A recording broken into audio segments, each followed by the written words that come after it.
Tertúlia. Meu boa tarde aí para todos. Hoje nós temos a confrontação urbanística dentro da intrafisicologia, que é o cotejo básico entre cidades a fim de se estudar as condições sociais da qualidade da vida moderna, tecnológica, das populações e escolher as prioridades gerais, melhores, ideais para a sobrevivência e a longevidade humana útil, com lucidez e a execução da programação existencial, pessoal ou grupal. Agora, a vida moderna, a urbe, a vida urbana, o urbanismo, os perfis urbanos, o embasamento da autoproex, a holoconfrontação de dados estatísticos, as características controvertíveis das cidades, a revolução científica e tecnológica vindo para ficar, os conceptáculos humanos para a sede dos altos esforços evolutivos, as vantagens da vida humana de 8 décadas mental-somaticamente produtivas, as desvantagens da vida humana psicomotora de 12 décadas mental-somaticamente improdutivas. Isso aí é o confronto para a gente estudar. Agora, aqui nós falamos, confronto urbano, características similares, Foz do Iguaçu, no Brasil, Vilcabamba, no Equador. Característica pró-Foz do Iguaçu, característica pró-Vilcabamba, características inconclusivas ou paradoxais entre as duas cidades. Agora, no fim, nós falamos, a análise dos fatos intrafísicos, das confrontações urbanísticas, expande a lucidez da consciência intermissivista, homem ou mulher, quanto à relação domicílio, prioridades evolutivas. Você já confrontou os ambientes humanos com o domicílio ideal para desenvolver a própria programação existencial? Você deu preferência para o próprio domicílio atual a partir do confronto entre o soma e evolução da consciência? Esse é o verbete 1215, tem 6 páginas, tem 40 logias e tem 6 máximos. Aqui, ó, na sinonimologia no 6 está a comparação, é comparação domiciliar. Falta um A. Ah, tem 41? Está ok.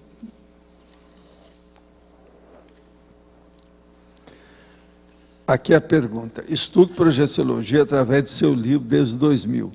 No começo, por já praticar a experiência fora do corpo, desde muito novo, as práticas funcionavam. Porém, agora não consigo mais a lucidez. Isso é porque possivelmente você deve estar trabalhando com outras coisas. Quando está assim, porque a pessoa não veio ressomar aqui para sair do corpo. Isso não é o prioritário para ela, não. A gente tem que entender projeciologia, mas a pessoa não pode virar projetor, não, você está vivendo aqui nessa dimensão? Sim, eu sou só projetor. Não existe isso. Você tem que viver a vida humana. Por isso tem o recesso projetivo e acontecem essas coisas. Agora, aqui está perguntando, existe uma forma de estudar sempre no lar? Não tem condições de me locomover fisicamente até uma das suas unidades. Olha, está aqui, Jornal Campus SEAEC. É o último número que está saindo aqui agora. Ensino à distância vai expandir conscienciologia. Então, vai ter um ensino à distância. Você tem que entrar em contato com essa turma. É o melhor que você faz. Entre em contato com a turma do SEAEC para saber como é que é esse ensino à distância. Isso aqui, ó, quem quiser ver, está aqui. Está a definição da especialidade pessoal, um curso inédito, muito interessante isso aqui. E tem também uma história em quadrinho aqui. Tá certo? Uma outra pergunta. Uma cidade privilegiada pela disposição de seus encantos naturais e favores climáticos, mas infestada de péssimos administradores e refém do crime organizado, pode ser adotada por um serenão e se tornar um epicentro evolutivo? Seria bom perguntar para o serenão, né? Agora, o que eu vejo é o seguinte, eles estudam tudo de acordo com o mérito. Tem mérito essa cidade? O povo que mora ali, a gente precisa saber, né? Outra pergunta. Como devemos nos defender melhor durante as projeções conscientes da baratrosfera? Algumas consciências quiseram me prender por lá, mas na hora apareceu um amparador disfarçado de advogado e a consciência me liberou. Quando estava no movimento espírita, sempre quis me projetar, eles diziam que era muito perigoso. Quando estava no movimento Rosa Cruz, também sempre quis me projetar.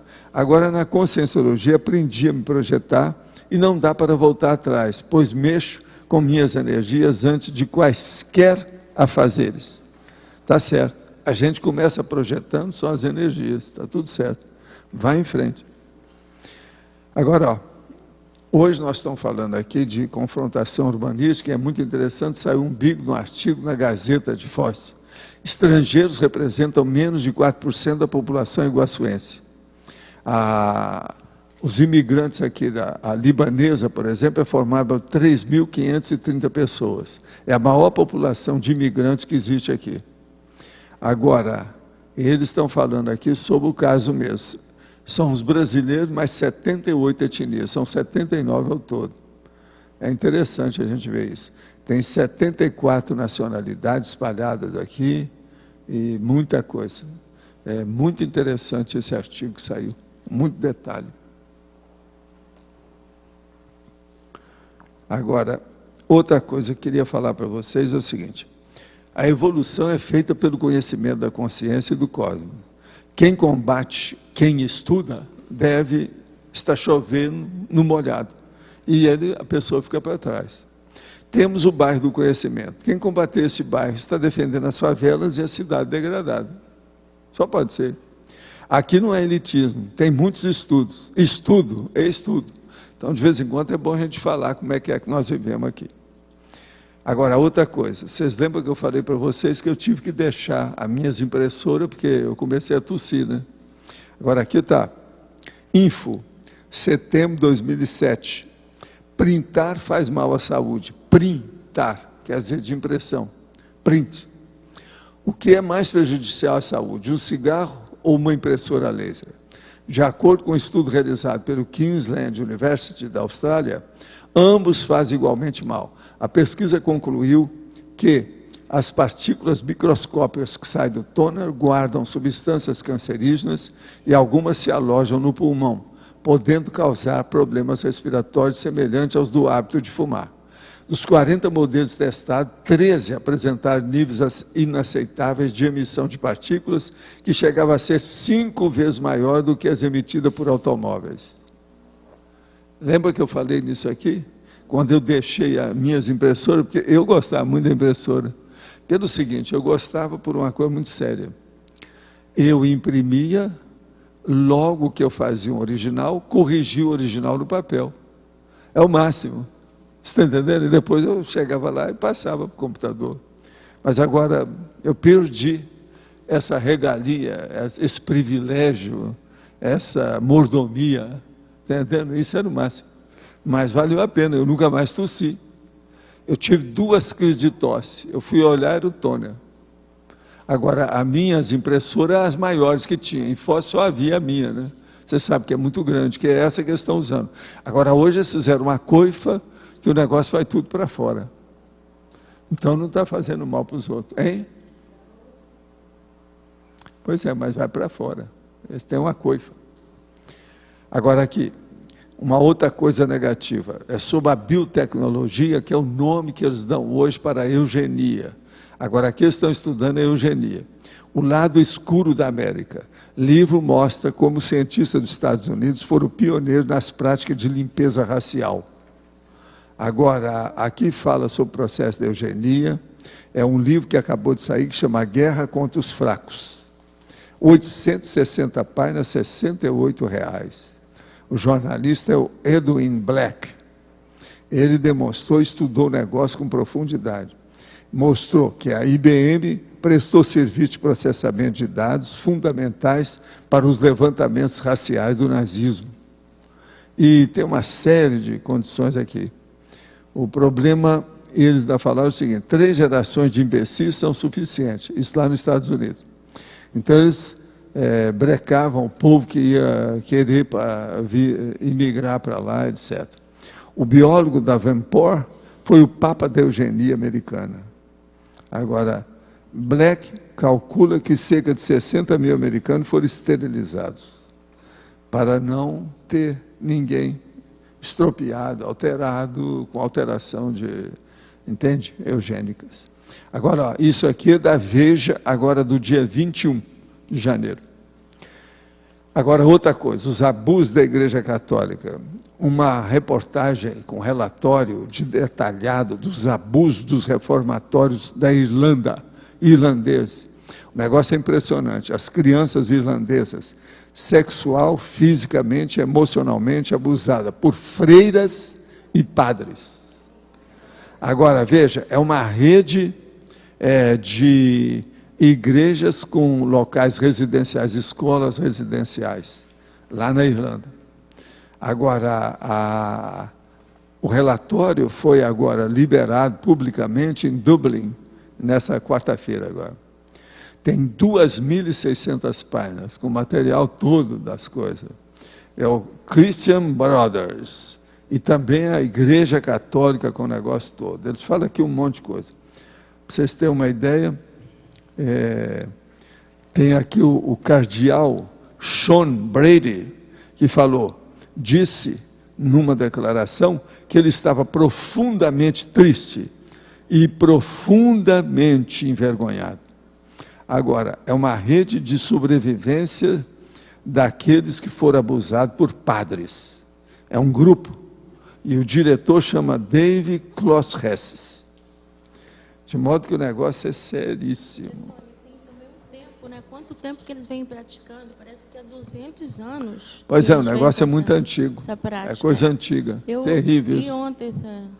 Pois é, para vocês verem, a Igreja Católica, o que é que uma religião faz? A segunda linha da fatologia, o embasamento da PROEX em relação a... O embasamento da AutoProex. É muito importante o lugar que você está. Você vai precisar de viver quanto? Você tem que olhar se o seu ambiente, o holopensene, a ecologia favorece você para desempenhar a sua PROEX. Eu vim para cá, uma das coisas sérias. Aqui tem menos poluição. No caso de Foz, favorece. Pois é, tudo. É muita coisa. Aqui tem as 7 energias básicas da vida. Agora, na quarta e quinta linha, as características inconclusivas da cidade exigindo maiores pesquisas. Exigindo maiores pesquisas, Essas inconclusiva é essa relação final aí, você viu? O quadro, a tabela. Características inconclusivas ou paradoxais. Por exemplo, Foz do Iguaçu tem água mineral engarrafada. Em Vilcabamba tem água pura. Alto consumismo moderno, baixo consumismo moderno. Catarata do Iguaçu, lá tem o Vale Andino. Aqui tem um centro de mega eventos, lá tem um centro de estudo da longevidade. Aqui a cidade tem 79 etnias, habitantes de 62 países. Agora estão achando que é mais. É um centro mundial da longevidade. Lá. Aqui tem indústria, lá não tem indústria. A demografia aqui, 313.316 habitantes. Lá em Vilcabamba, 4.200 habitantes. Aqui tem habitantes desde 1881. Lá tem habitante desde 1756. Aqui a hidrografia, os índios guaranis. A hidrografia tem os índios quichuas. Aqui tem Itaipu, lá tem os Andes. Aqui tem a mensagem social, a internacionalização. Lá tem uma mensagem social, a longevidade. Aqui é uma planície, lá é o vale da longevidade. Aqui não tem montanhas, lá tem as montanhas, principalmente os Andes e Mandango. Aqui tem as 3 fronteiras, é a Trifron, folclore. Lá tem o Vale Sagrado, é o folclore. Aqui tem os viciados em tecnologia, lá tem os viciados em psicomotricidade. Então, essas são coisas que a gente vai ver. Tem umas coisas mais ou menos positivas e negativas. Agora, olha bem os que é pró-Foz e pró-Vilcabamba. Na média, bom, Foz ganha. Né? Agora, isso aqui pode ser estendido, aprofundado, ampliado. Eu só coloquei alguma coisa para as pessoas começaram a pensar. E arranjei 2 cidades que nos interessam. Né? Uma, pelo estudo do envelhecimento, da longevidade, e outra, que é essa onde nós estamos, que é a CCCI. Isso aí nunca foi feito antes. Na página 98, na segunda tabela, o número 9, Gerontes... Número 9, Gerontes calvos. Lá, Gerontes sem calva. Lá os caras são muito velhos e não perderam o cabelo depois até volta. Ah, é? É. Eu li aqui o negócio do livro do cara falando dessas coisas. O professor, eu queria... É o Geronte sem calva, quer dizer, se eu estivesse lá, eu estaria com cabelo aqui, ó, nesse lugar aqui. Eu queria que o senhor Agora, falasse não teria um pouco feito nada. sobre... Se eu estivesse lá, não teria feito nada. Lá não tem aeroporto internacional. Não tem aeroporto nenhum. Eu queria que o senhor falasse um pouco, vai ter uma relação também com a tabela, mas primeiro na fatologia, a 7ª linha de baixo para cima, a 8ª linha, né, porque tem a CCCI, de baixo para cima, as desvantagens da vida humana psicomotora de 12 décadas, mental somaticamente improdutiva. Isso. Quer dizer, o que adianta a pessoa viver 120 anos se a cabeça dela não funcionou nada? Se ela é apenas a mesmex, ela está repetindo, é um vegetal. É preferível viver 80 anos, mas produtivamente, deixando alguma coisa aí. Isso. E também, por exemplo, aqui na característica, na tabela pró-Foz do Iguaçu, o senhor fala menor longevidade, mas produtiva. Sim. Né? E lá maior longevidade, mais improdutiva. Pois é, isso aí. Eu queria saber se o senhor verificou lá na cidade, o que tem no estudo que foi feito, o senhor viu alguma coisa em relação às doenças de Alzheimer, ou coisas que estão relacionadas com a produtividade intelectual? Não, isso aí não tem nem lá, nem aqui, né? Ninguém fez levantamento disso. Quer dizer, mesmo eles sem Alzheimer produtividade... tem muita coisa para ser estudada, mas veja, lá eles têm lucidez, tem gente lá. que já está perdendo, mas também o cara está com 120 anos, Nossa. já está perdendo a lucidez. Agora, por exemplo, em Foz, você vai encontrar gente com 100 anos, eu falei aqui 80, mas você vai encontrar gente com 100 anos lúcida. Entendendo? Vamos devagar. Agora, o que eu quero é chamar a atenção para essas condições. Não adianta a gente ficar na natureza se não levar a tecnologia. A tecnologia veio para viver, ela veio para ficar. Então, por isso que eu falo, por exemplo, minha casa. Minha casa é afogada no verde da natureza. Mas lá dentro tem os aparelhos mais avançados que tinha. E esse aparelho estava fazendo mal para mim. A hora que fizeram, eu andei cortando, como é o caso do toner e as lâmpadas cancerígenas, etc. Tal. Você vai limpando aquilo que pode. Entendendo? Agora, eu fico com a natureza e com a tecnologia. O problema é fazer esse casamento. A maioria tem problema. Agora, a Foz tem as duas coisas. A natureza de Vilcabamba e tem a tecnologia. E outra coisa, tem aeroporto internacional, que é uma coisa muito séria por causa da comunicação. Comunicação, nós não podemos ficar só com o computador. Precisa de ter o meio físico para a pessoa, porque uma pessoa não pode chegar, nasceu aqui em Foz e nunca saiu daqui. Isso é interiorose. Ela tem que viajar, tem que ir. O seu irmão foi agora nos Estados Unidos e falou, eu agora estou te entendendo o que você falava, depois que eu vi aquelas coisas todas, que ele viu lá o Disney World com as coisas todas, New York, passaram uma semana, eu agora estou entendendo o que é o cosmopolitismo, as coisas todas que você fala. Não. E o Cabamba também aqui tem poucas, no que eu vi aqui na tabela, que a paradoxais, na 7ª linha, a demografia, tem poucos habitantes lá, né? 4.200. Agora pequena, veja, né? Poluição. Tudo isso é tabu. E com isso aqui eu estou acabando com o tabu. Seja com referência lá, seja com referência aqui. O negócio nosso é ter lucidez com o material que a gente tem. Entende? O modo de viver. É muita besteira que tem sobre esse negócio de longevidade e envelhecimento. Entende? E mesmo sobre ecologia, olha os ecochatos que tem por aí. Vamos devagar com a dor. Tem que ter um equilíbrio, né? Tem que ter equilíbrio. E outra coisa, tem coisa que eu não acho. É igualzinho o caso daquela moça que uma vez falou que não devia da gente usar aquela água, aquele aparelho. Eu sou favorável a usar, que nós temos muita água, a gente pode usar sim. Agora, o dia que o negócio piorar, sim. Mas por quê? Isso não vai afetar ninguém, só vai melhorar. Vai melhorar a nossa vida, melhorar a situação. Então, veja, há muito tabu. Precisa acabar com isso. Esse é que é o princípio da descrença. Eu estou de butuca acesa para tudo. Vou meter o pau até em mim. De vez em quando eu ponho um espelho para ver se precisa de meter o pau em alguma coisa. Entendeu? Isso faz parte do serviço. Então, isso aqui é para destabunizar, para acabar com o tabuísmo. Você está entendendo? Não é tabulação, não, é tabuísmo, é o tabu. Na página 98, na primeira tabela, no item 12, na segunda coluna... Reciclagem social, tem 4 hospitais em Foz. Agora, Vilcabamba, tradições arcaicas, um hospital só. É que tá faltando, agora, aqui parece que tem até mais de 4 atualmente. Não é que está faltando a perninha do C cedilha. Ah, é? Tradições. Ah, tradições, está mesmo, é verdade.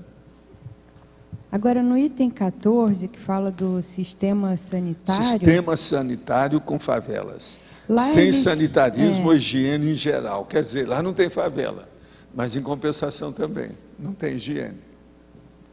Pois é, mas aí... Outra coisa, eles gostam de bicho, de tudo quanto é jeito.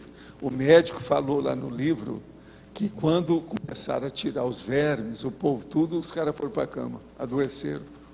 Sem os vermes. Está lá, está falando lá o especialista.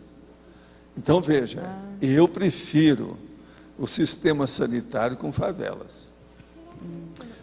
É o ideal. O ideal agora é reurbanizar essas favelas, do jeito que o Carlos Lacerda fez no Rio.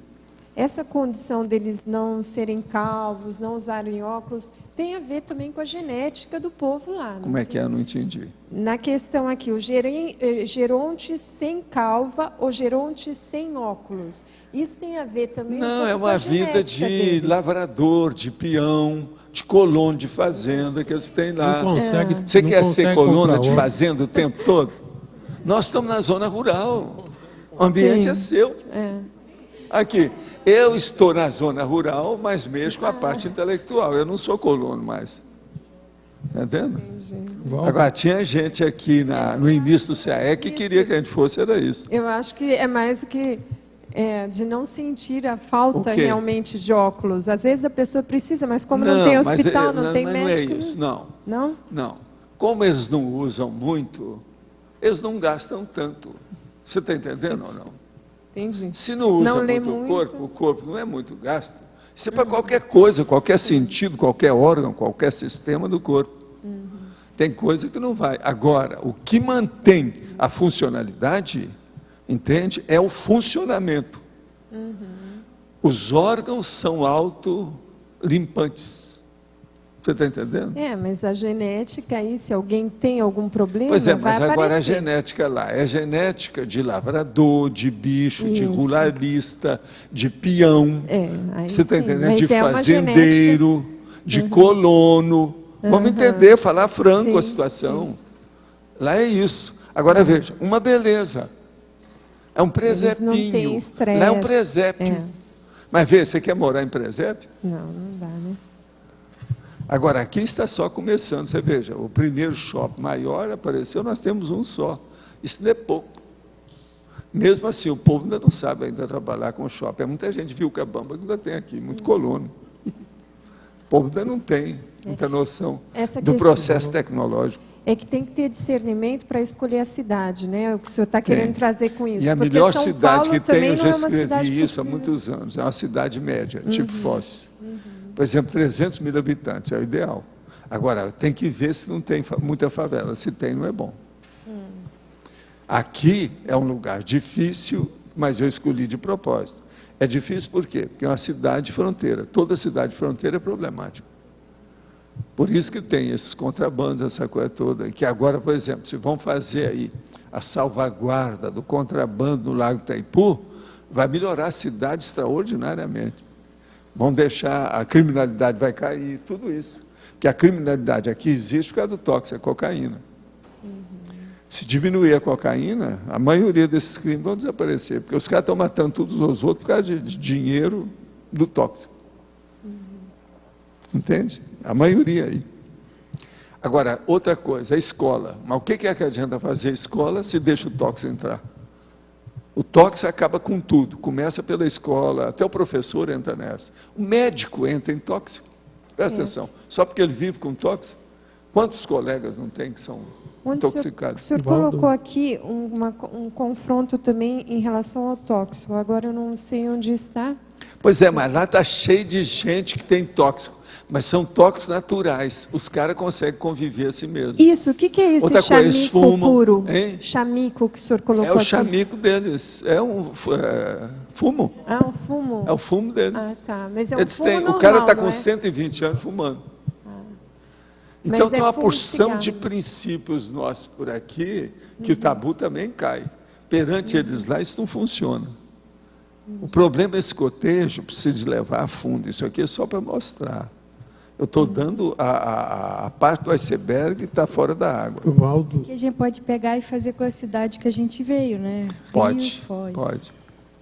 Agora, foi o que tudo indica o irmão do João aí, ó, o Luiz fez. Está vendo o que é Santa Catarina? Foi comparar lá com os negócios lá fora. Então, a visão dele ampliou. Valdo, Agora, aí Agora- o problema é vocês pensarem, por que a gente veio para Foz? professor, Ah, o maior contraste favorável à Foz é esse 10 aqui da característica, que seria a produtividade. Menor longevidade, mas produtiva. Maior longevidade, mas improdutiva. Isso é o Isso maior aí ponto. é liquida com o assunto. Isso é o maior contraste. Não, né? isso aí não é isso. Liquida com o assunto. Acabou. Acabou o papo. Você fala assim. Agora, essa Que é produtividade. isso que interessa na vida, é a proex da gente. E também, Então, primeira coisa, Vilcabamba não serve para levar a Conscienciologia. Eu não poderia levar lá para fazer a CCCI lá. Está entendendo? Não tem ambiente. aí também a Agora, a parte... primeira coisa que fui ver para vir para cá, tem as energias que nós precisamos? Tem. Tem aeroporto? Tem.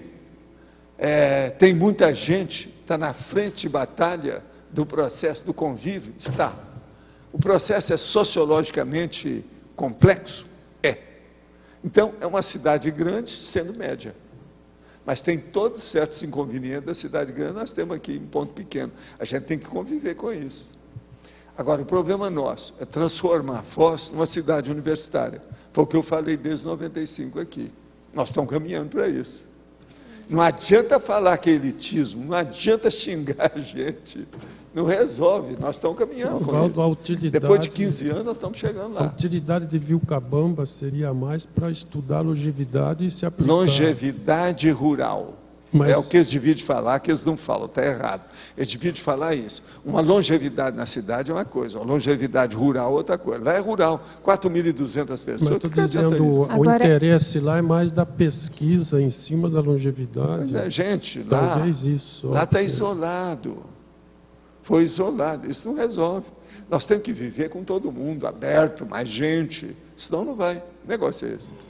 Uma outra coisa, só as reuniões que se fazem aqui são maiores do que qualquer uma que se faz lá em Vilcabamba.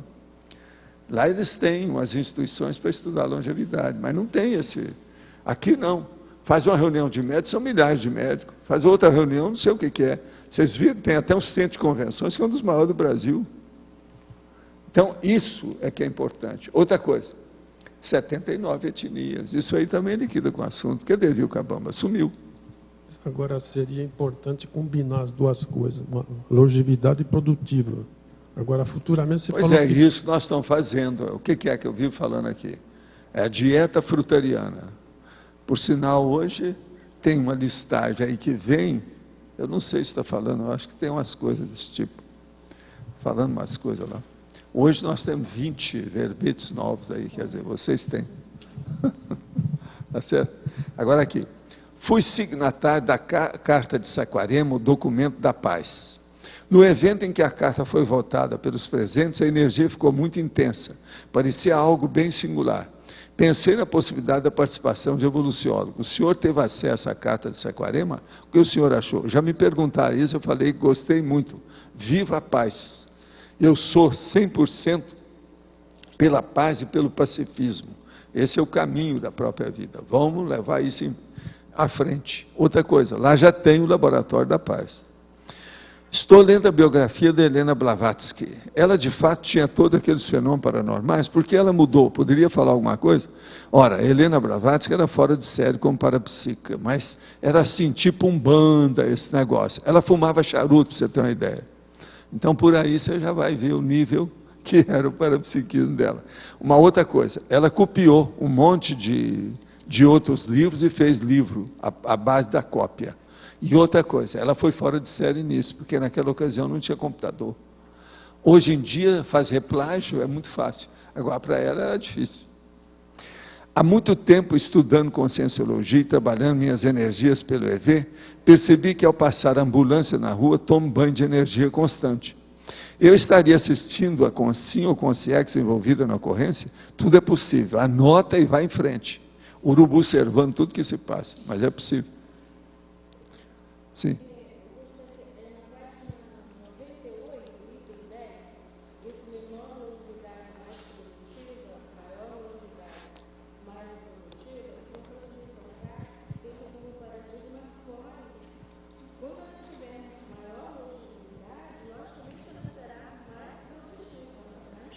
Não, desde que ela tenha lucidez.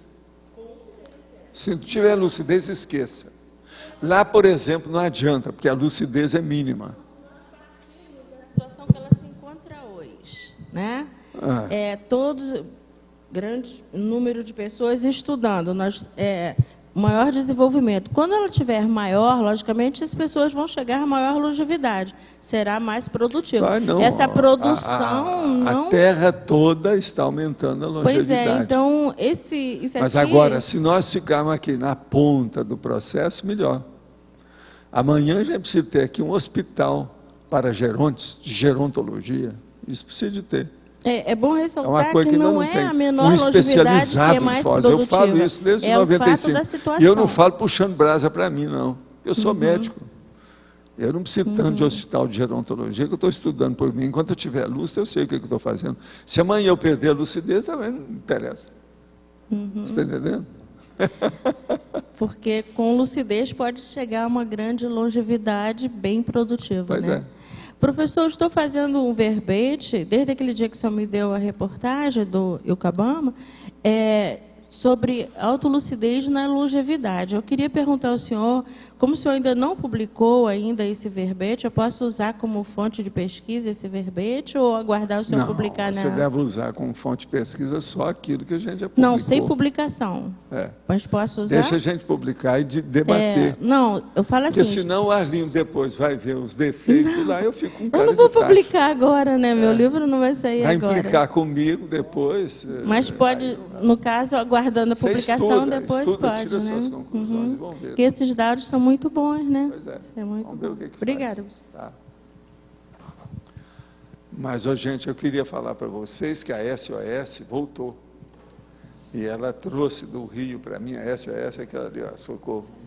Agora, o que se passa? Ela trouxe para mim a temoia do Rio e também um negócio muito sério, que é a ameixa preta daquela Fruto d'Oro, que é a melhor que tem no Brasil. A do Brasil é a melhor que tem, aquela Fruto d'Oro. Ela trouxe só 1 tonelada das tais. Sabe como é que é? Então, durante uma temporada, eu posso comer à vontade aí as minhas frutas. É a dieta frutariana. Onde é que tem essa Fruto d'Oro? Ela sabe. Onde é que foi que você comprou? Zona Sul, aquele nosso lá de Ipanema. Andei lendo que as frutas, elas podem ter efeito no organismo até como remédio. Lógico, mas quem é que falou que não é? Todo alimento, toda fruta, toda vegetables, quer dizer, tudo que é verdura e legume, tudo pode ser remédio. Outra coisa, e os chás que se faz dessas coisas? Tudo também é remédio. Lógico. Agora, ó, fruta, coisa boa, que tem menos açúcar, veja bem, é maçã, de modo geral, ela tem menos glicose. No caso, frutose, né? Na fruta é frutose. Agora, outra coisa também é pêssego. Agora, o pêssego é chato. Por exemplo, agora é uma temporada que não tem pêssego.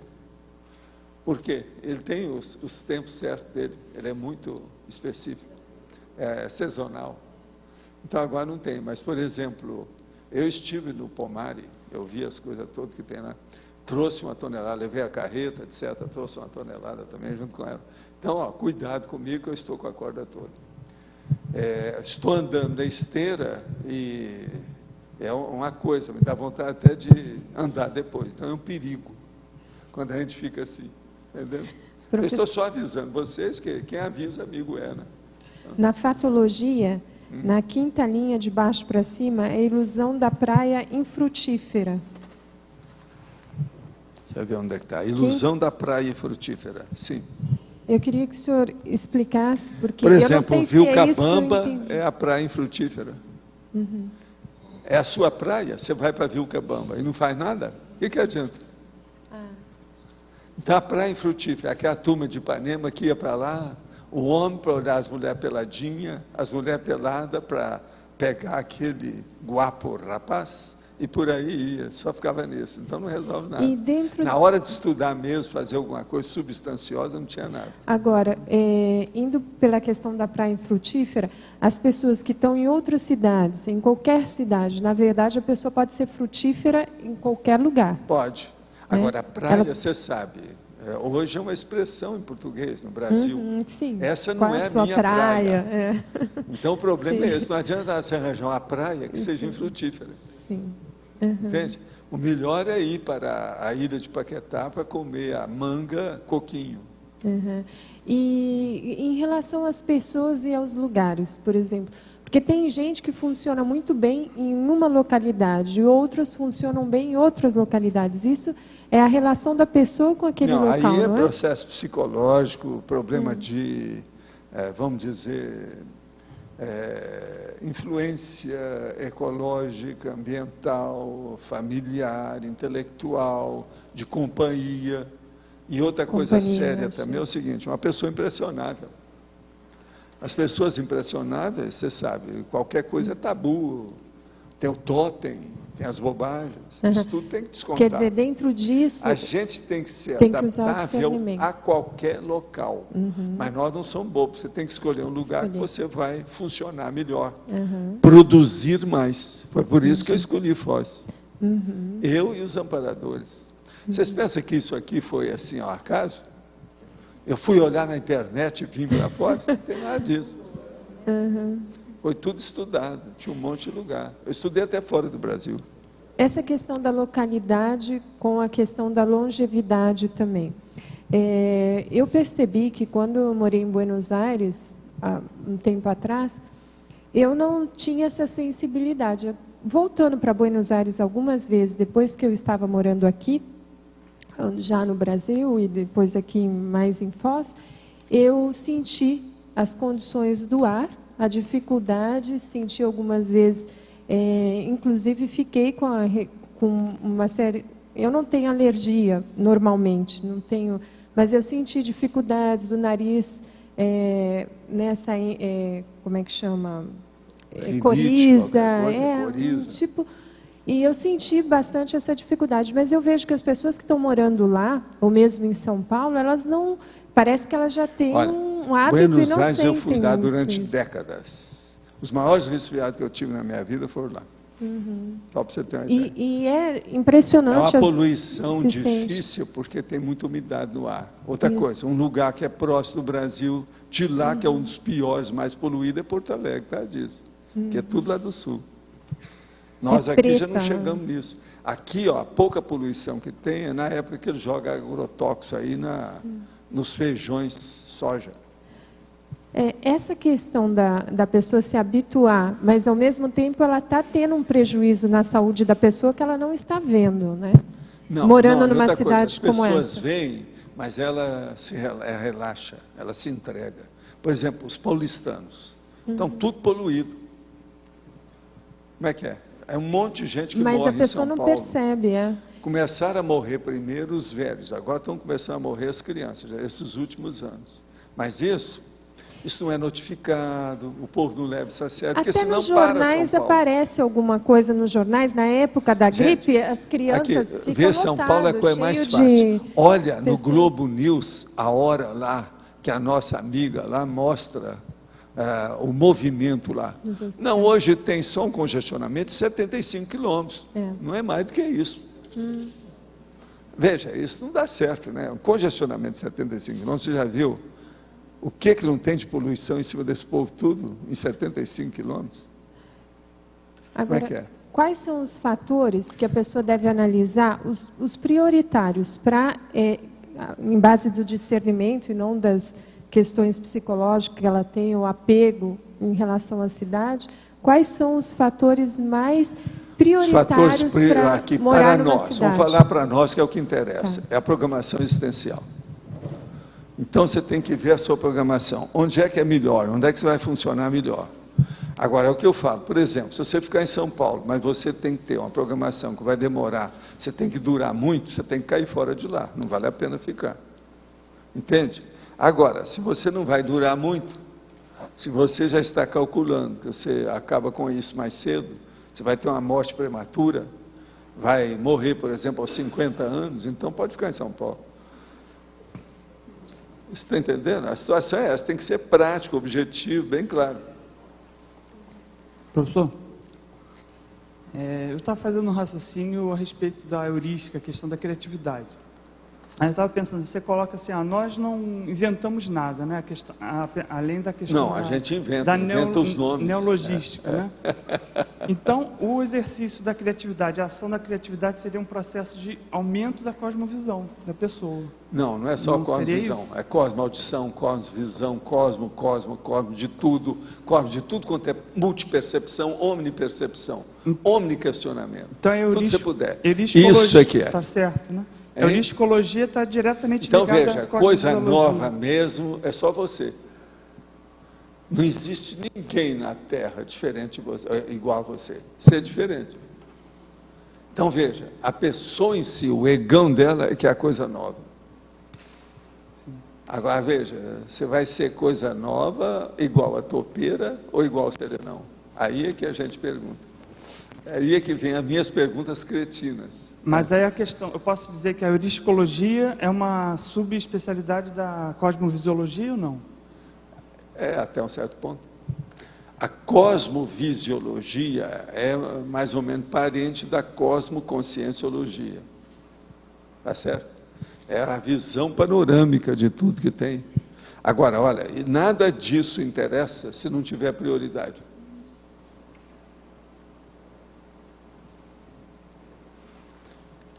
Quem é que está aí com o microfone? Tem alguém? É você que estava aí.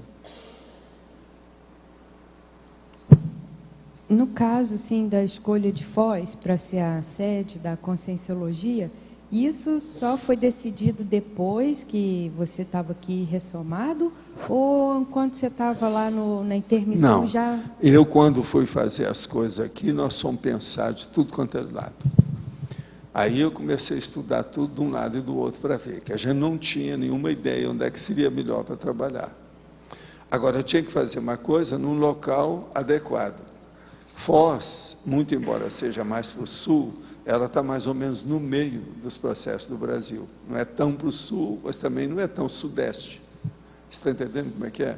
Agora, ao mesmo tempo, aqui tem acesso internacional. Porque você tem que lembrar que tudo nosso tem a palavra internacional. Foz, ela atende perfeitamente esse requisito da internacionalidade, a internacionalização do processo. E dentro da fronteira, aqui, qual a fronteira do Brasil que tem um movimento com essa população e essas etnias em paz? Não tem outro local. Na América, acho que não tem lugar nenhum. Por exemplo, eu conheço Tijuana, eu estive vendo essas coisas. Tijuana, você sabe, é um lugar desse. Eu estive lá, tive muito contato com um monte de gente em Tijuana, está entendendo? Que é junto com o processo do México, na Baixa Califórnia. Mas não vai. Eu estudei esses lugares todos. Por exemplo, eu estudei a minha terra, Monte Carmelo. Também não serve, lá não tem acesso. Agora, você pensa, eu levaria essas coisas para lá, todo mundo ia chegar lá, como é que ia ficar? Primeiro, a gente tinha que fazer, aumentar o aeroporto, dar um jeito das companhias ir até lá. Como é que seria isso? Com o povo de fora, a turma que vem aqui, como é que vai? Ficaria a ver navios. Agora, quer dizer, ou haver aviões, né? Não sei bem. A questão da interlúdio, se a Conscienciologia não tivesse aqui, ia ter interlúdio igual ou como é que é? Não, eu acho que se fosse no lugar que nós fosse montar, ia aparecer interlúdio. Que é o processo para sustentação do problema. A meu ver é isso. Segundo o que o enumerador já me falou. Tem lógica, né? Antes de vir a cooperativa para cá, você já sabia que você viria para cá centralizar aqui? Não, isso eu falei desde o início. Olha, eu quero ir para um lugar que eu vou levar a minha biblioteca com todo o material. E nós vamos montar e vamos fazer uma instituição, vamos dizer, pedagógica, intelectual, de gabarito. Como é que é? Com o passar do tempo, o povo vai reconhecer, por exemplo, o nível da nossa lexicologia aqui, é dos mais avançados do Brasil. Besteira o povo falar qualquer coisa. Não adianta falar que nós somos elitistas, nós estudamos. Por exemplo, os caras vão falar que o Ponte de Miranda era elitista? Besteira. Agora, só os anarfas é que falam isso. Burraldo, Burrildo e Burroide. Anarfa. É o jeito. Que o negócio é esse. Ou a gente admite o melhor, ou não admite. Isso não tem elitismo nisso. Mas você... Agora, nós atendemos todo mundo aqui. Quando você decidiu mesmo, é quando já estava a cooperativa aqui ou já antes? O que não? Eu já tinha decidido que seria no Brasil. Eu depois estive estudando lá fora, cheguei à conclusão que não valia a pena. Mas depois que se instalou a cooperativa... Porque, por exemplo, eu ficar nos Estados Unidos ia ajudar por causa da língua inglesa, ia me ajudar muito em certas coisas. Mas ia bloquear um monte de situação. Na mesma hora, seria muito pior do que aqui. A nossa liberdade de funcionamento aqui é enorme.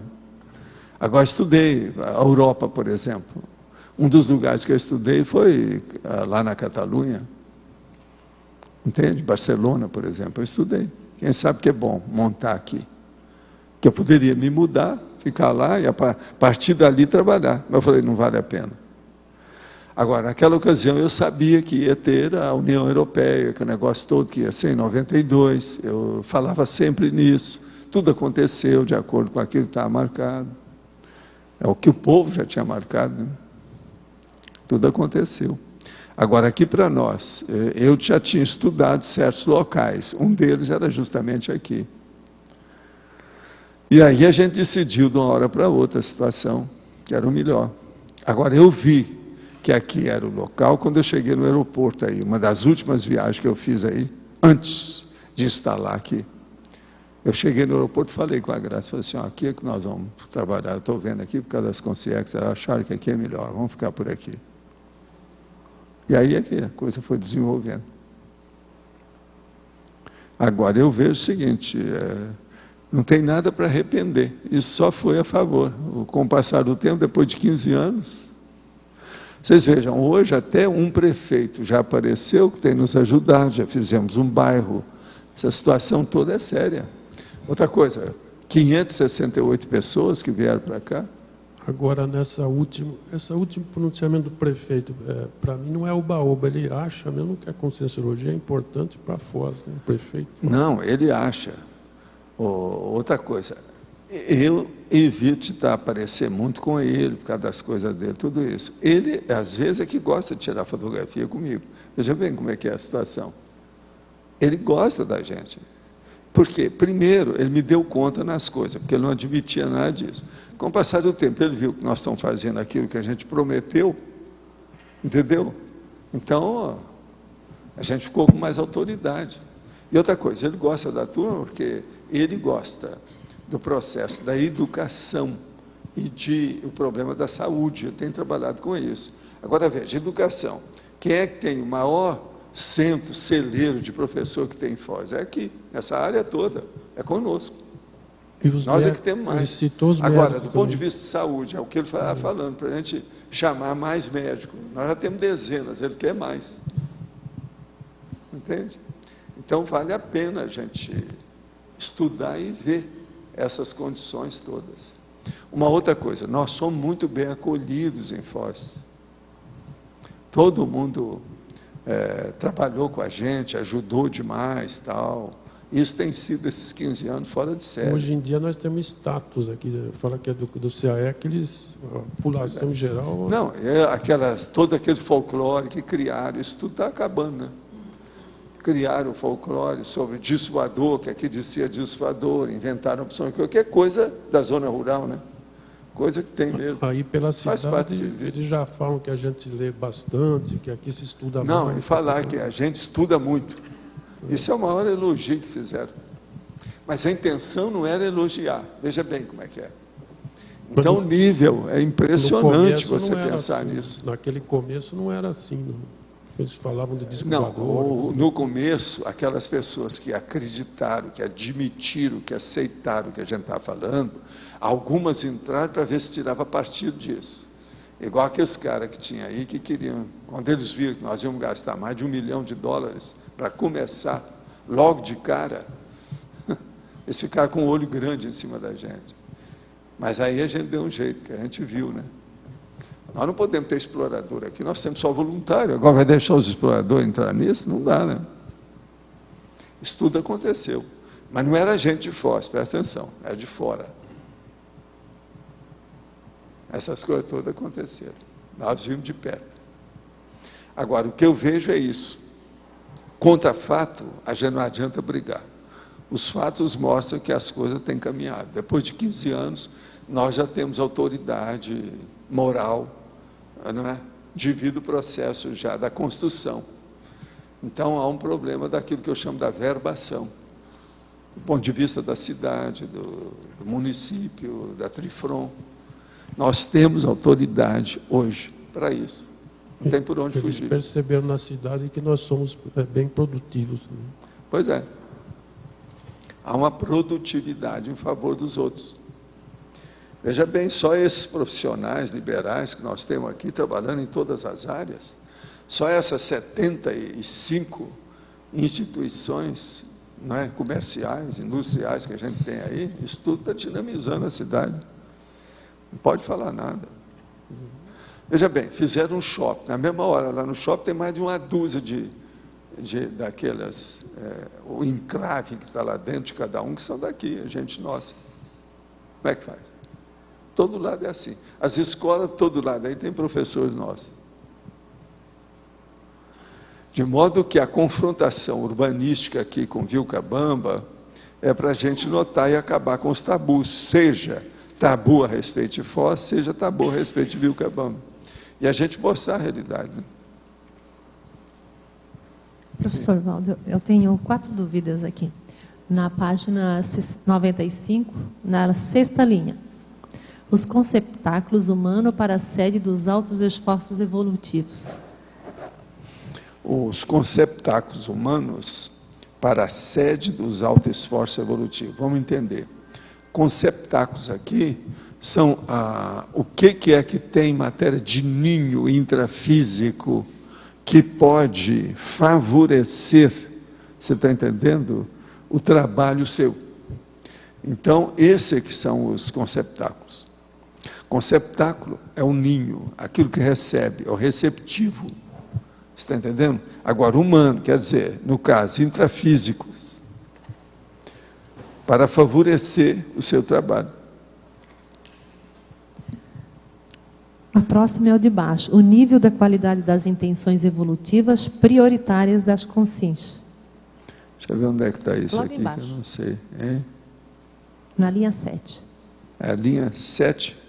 Início. O nível de qualidade das intenções evolutivas prioritárias das consciências. Sim, isso aí é o nível de qualidade de cada um. Vamos ver o que é que o povo funciona no lugar que está. Por exemplo, em Vilcabamba, o nível de qualidade das intenções. O que o povo quer lá? Lá é só viver igual vegetal, animal, é coisa da Idade Média. Aqui, já é uma coisa mais avançada, é acima da tecnologia, a paratecnologia, olha a diferença. Se isso aqui nós formos comparar com Vilcabamba, liquida com Vilcabamba. Não dá. Pode falar. Professor, eu gostaria que o senhor comentasse a respeito da reurbanização aqui de Foz. Estive aqui num congresso de advogado em 94, em 96 eu vim do Sul, hospedamos no hotel e a média dos ônibus de turismo era 700 ônibus por semana. E com relação também ao setor policial, na década de 90, só policiais rodoviários, de uma vez, eles prenderam 40 rodoviários, mais de 20 agentes federais e mais de 30 fiscais federais. Hoje não se comenta mais isso daí. Eu queria que o senhor comentasse a respeito da reurbanização e essas situações que não estão ocorrendo mais. Principalmente com o governo aí do Dr. Paulo. As coisas andaram melhorando muito aqui. Agora, teve força-tarefa, há uns processos de ajuda de Brasília. O processo federativo federal ajudou muito a cidade. E eles têm interesse nisso devido ao processo sul-americano, o Mercosul e outras coisas mais. E outra coisa, tudo se estuda nessa área atualmente, aqui do ponto de vista político, porque a maior parte dos grandes congressos e conclaves que existem a respeito desses assuntos são realizados aqui, né? Então, com isso, melhorou muito. Agora, outra coisa, o contrabando, por exemplo, melhorou demais aqui. E o contrabando melhorava para um lado e piorava demais para o outro. Na fritada dos ovos, era mais contra a região toda do que a favor. Exato. Agora, isso tudo já diminuiu muito. Agora, nós falamos, isso aqui só vai começar a melhorar a hora que reduzir o contrabando. Enquanto tiver assim, não resolve. Mas em relação... Você sabe que ninguém acreditava que o contrabando fosse mudar aqui, né? Exato. Eles não admitiam isso. Mas em relação com a Conscienciologia, o CAEC, a fundação do CAEC, nossa chegada aqui, que isso não, melhorou? Nós começamos a melhorar as coisas todas em matéria de educação. As universidades, por exemplo, foram criadas, foi depois que a gente veio aqui. Eu mesmo andei ajudando alguma coisa nesse sentido, inclusive diretamente. Isso tudo favoreceu. Hoje nós já temos muito mais estudos. E já tem mais colégios, tudo aumentou aqui. E outra coisa, existe gente nossa que está trabalhando na grande Trifron, não é só aqui. Hoje nós temos contato até com o governo do Paraguai, quer dizer, a turma que está aí, com a mala, tudo isso. Isso não havia nada naquela ocasião. Então, há uma melhoria óbvia em vários setores da vida social, em toda a grande Trifron, as 3 fronteiras. Isso melhorou muito. E essa Trifron, por exemplo, o total dessa cidade, com o negócio todo, dá mais de 1 milhão de pessoas. Então, não é uma coisa de julgar fora. Isso aqui é uma megalópolis, querendo ou não. E uma megalópolis com 3 países. E outra coisa, querendo ou não, nós temos que reconhecer uma coisa. Aqui tem muito dinheiro. O nível aqui não é de pobre, não é de pobretão. Pobretão não dá. Aqui não dá. É tanto que as favelas que existem não dominam a cidade. No Rio de Janeiro, as favelas já dominam. Em áreas de São Paulo, as favelas dominam. Em Porto Alegre, as favelas dominam. Aqui, não. O negócio vai devagar com andor. Com relação às máfias também, tentaram implantar... Não, agora em matéria de verde, por exemplo. Verde, não se discute. Foz ganha de tudo quanto é lado. É verde o ano inteiro, é a natureza exuberante, isso melhora muito. Esse foi um dos motivos que eu vim, que é o processo da energia da natureza. A energia começa aqui pela geoenergia. Obrigado. E acaba na energia, quer dizer, a energia aérea, do ar, ambiental. Isso é muito sério. Agora aqui, o senhor incluiu Helena Blavatsky na lista das personalidades relevantes para a Conscienciologia. Poderia ressaltar os pontos positivos dessa personalidade complexa e polêmica e sua relevância ainda hoje na luta contra o obscurantismo clerical? Não, o problema dela é o seguinte, por exemplo, tem uma coisa que nem todo mundo sabe, mas que quem já estudou muito a vida dela sabe. Foi a Blavatsky que ajudou o processo da libertação da Índia. Por quê? Foi ela que incentivou Gandhi a usar a Satyagaya, quer dizer, a não violência. Tudo foi inspiração dela, tudo nasceu dela. O Gandhi era um boboca, era um advogado bobo. Agora, com ela, ele cresceu. Entende? Então, isso aí é uma coisa séria. Agora, ela errou numa série de condições, uma opção de bobagem. A própria teosofia, ela errou, porque cortou todo o processo parapsíquico da teosofia para ficar só as coisas dela e do povo que trabalhava com ela. Então ela tirou isso tudo. Agora, ela conhecia o processo de movimento espírita, sessões espírita, ela participou disso em Paris, tudo quanto é lado. Agora, era uma personalidade fora de série, grande força presencial, era um homem em forma de mulher, essa mulher. Era uma líder, fora de série, intelectual também. Tudo isso a gente tem que reconhecer. Agora, não era lá aquelas coisas, por quê? Não definia o processo em matéria de cosmoética, nada disso, e gostava demais ainda dos processos de lenda, dos problemas do passado, a nostomania. Isso aí foi ruim. Agora aqui, existem cidades extrafísicas? Sim, são as comunex, comunidades extrafísicas. Quem as organiza? As consciex. As consciex têm liberdade para a escolha da cidade onde ficar? Depende delas, cada um procura a afinidade. Com as afinidades, elas fazem o que bem entende. Como é a moradia nessa cidade? É preciso isso? É preciso sim, onde tem gente, tem que haver movimento. Havendo movimento, tem criação. Se tem criação, aparece tudo. As consciex que estão atuando no plano físico têm consciência da cidade onde estão? As que estão atuando é lógico, né? Porque elas veem. Agora, se elas são conscientes da baratrosfera, elas só pensam nelas, elas não tem noção das outras coisas. Tem liberdade para escolher uma cidade para onde ir? Depende. Tem consciência que às vezes vai chover, ela procura se resguardar, tem medo da chuva, para você ter uma ideia. O povo não tem noção. Ela se apega a determinada cidade? Sim, mas não é só isso. Ela se apega à casa que ela viveu, ela fica defendendo aquilo lá, faz assédio em cima do povo que aparecer em cima da casa que a pessoa morou. Tem de tudo. Lembre-se, as pessoas vão morrer, desativar o corpo. Ela não muda nada a cabeça. Olha bem isso. Médico cirurgião, durante a minha formação e nos primeiros anos de vida profissional, realizei inúmeras necrópsias. A maioria vítima da violência de uma guerra civil travada entre o Estado e a guerrilha esquerda FARC, que é o MST no futuro próximo. Com o passar do tempo, comecei a notar um fenômeno de angústia, desconforto e mal-estar ao estar perto de cadáveres recém-dessomados. Isso chega a se manifestar em alguns momentos em intensidade de medo.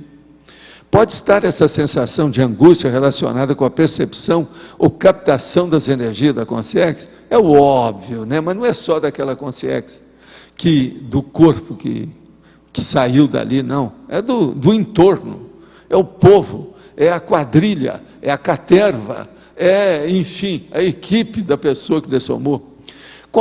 Como deve ser o procedimento de assistência durante o processo da dessoma? Existe assimilação da minha parte? É lógico que está havendo.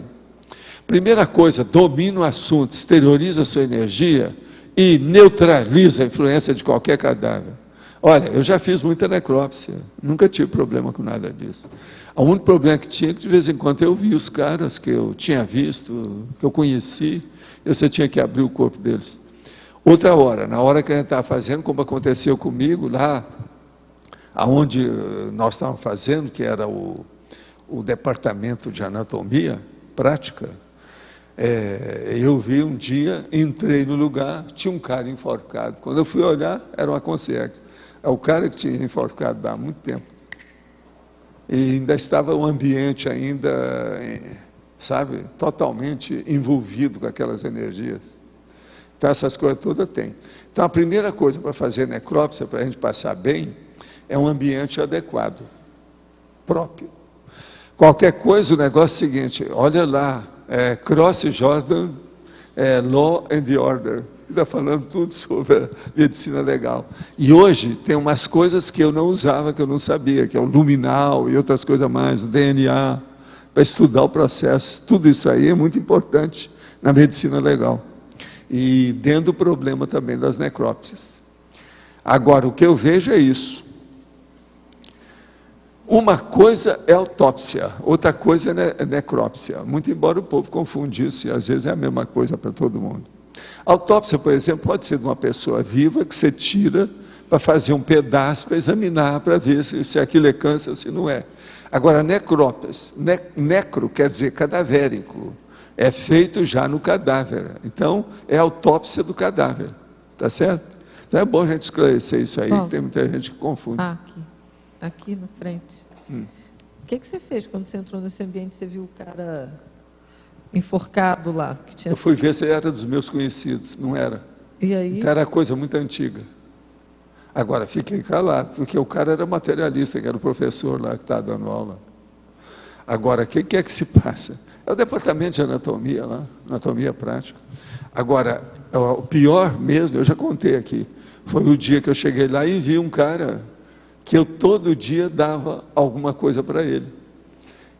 Porque a faculdade era perto da onde eu morava, na outra faculdade. E tinha um mercadão junto, tudo ali perto. Uberaba, ainda tem isso tudo lá ainda. Agora, o que se passa? A hora que eu fui lá, chegou aquele cadáver, não tinha ninguém, eu estava lá para fazer. Quando eu fui ver, era o meu amigo. Eu abri o meu amigo, com a maior calma, com tranquilidade, sem nada. Agora, ele era um pedinte. Ele foi para lá, o cadáver, que era pedinte, não tinha família, não tinha nada. Agora, ele gostava de conversar comigo. Eu era garoto, praticamente, rapaz, né? Então, ele gostava de conversar comigo, já era de idade. Esse também eu tive aquele choque, aquele impacto, a hora que eu vi, né? Que era uma pessoa conhecida. Agora, outra coisa que foi um baque para mim também, foi o dia que a gente teve que fazer uma necrópsia, e foi uma moça que veio da roça, e que tinha suicidado. Ela suicidou, tomou formicida, entende? Suicidou porque o namorado deu conta nela. Agora, o problema era esse. A moça era lindíssima. Ela devia ter uns 18, 19 anos. Loura. Veio da roça. Mas lindérrima. A gente olhava aqui e falava assim, se tivesse um jeito dela ficar assim, ó, ia mandar para algum museu, alguma coisa para ficar. A moça era lindérrima. Mesmo depois da formicida, ela estava uma loucura. A hora que nós estávamos fazendo lá, tinha um rapaz que chegou lá e falou assim, eu posso chamar os acadêmicos para ver essa moça que vocês estão abrindo aí? Uma loucura. Eles vieram para ver a moça, mas só o rosto dela, a pele da moça, uma loucura. Aí a turma lá, né, foi tudo explicando como é que era, o jeito que era, a situação toda. E outra coisa, às vezes a gente tinha que ajudar, porque era assistente do professor, você tinha que estar explicando as coisas. Agora, esse negócio de medicina legal, com necrópsia, é muito sério.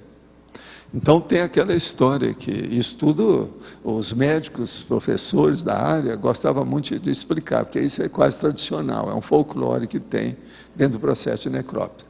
Que o professor falou assim, pois é, o problema todo é a gente ter inteligência para fazer uma necrópsia e ver como é que é.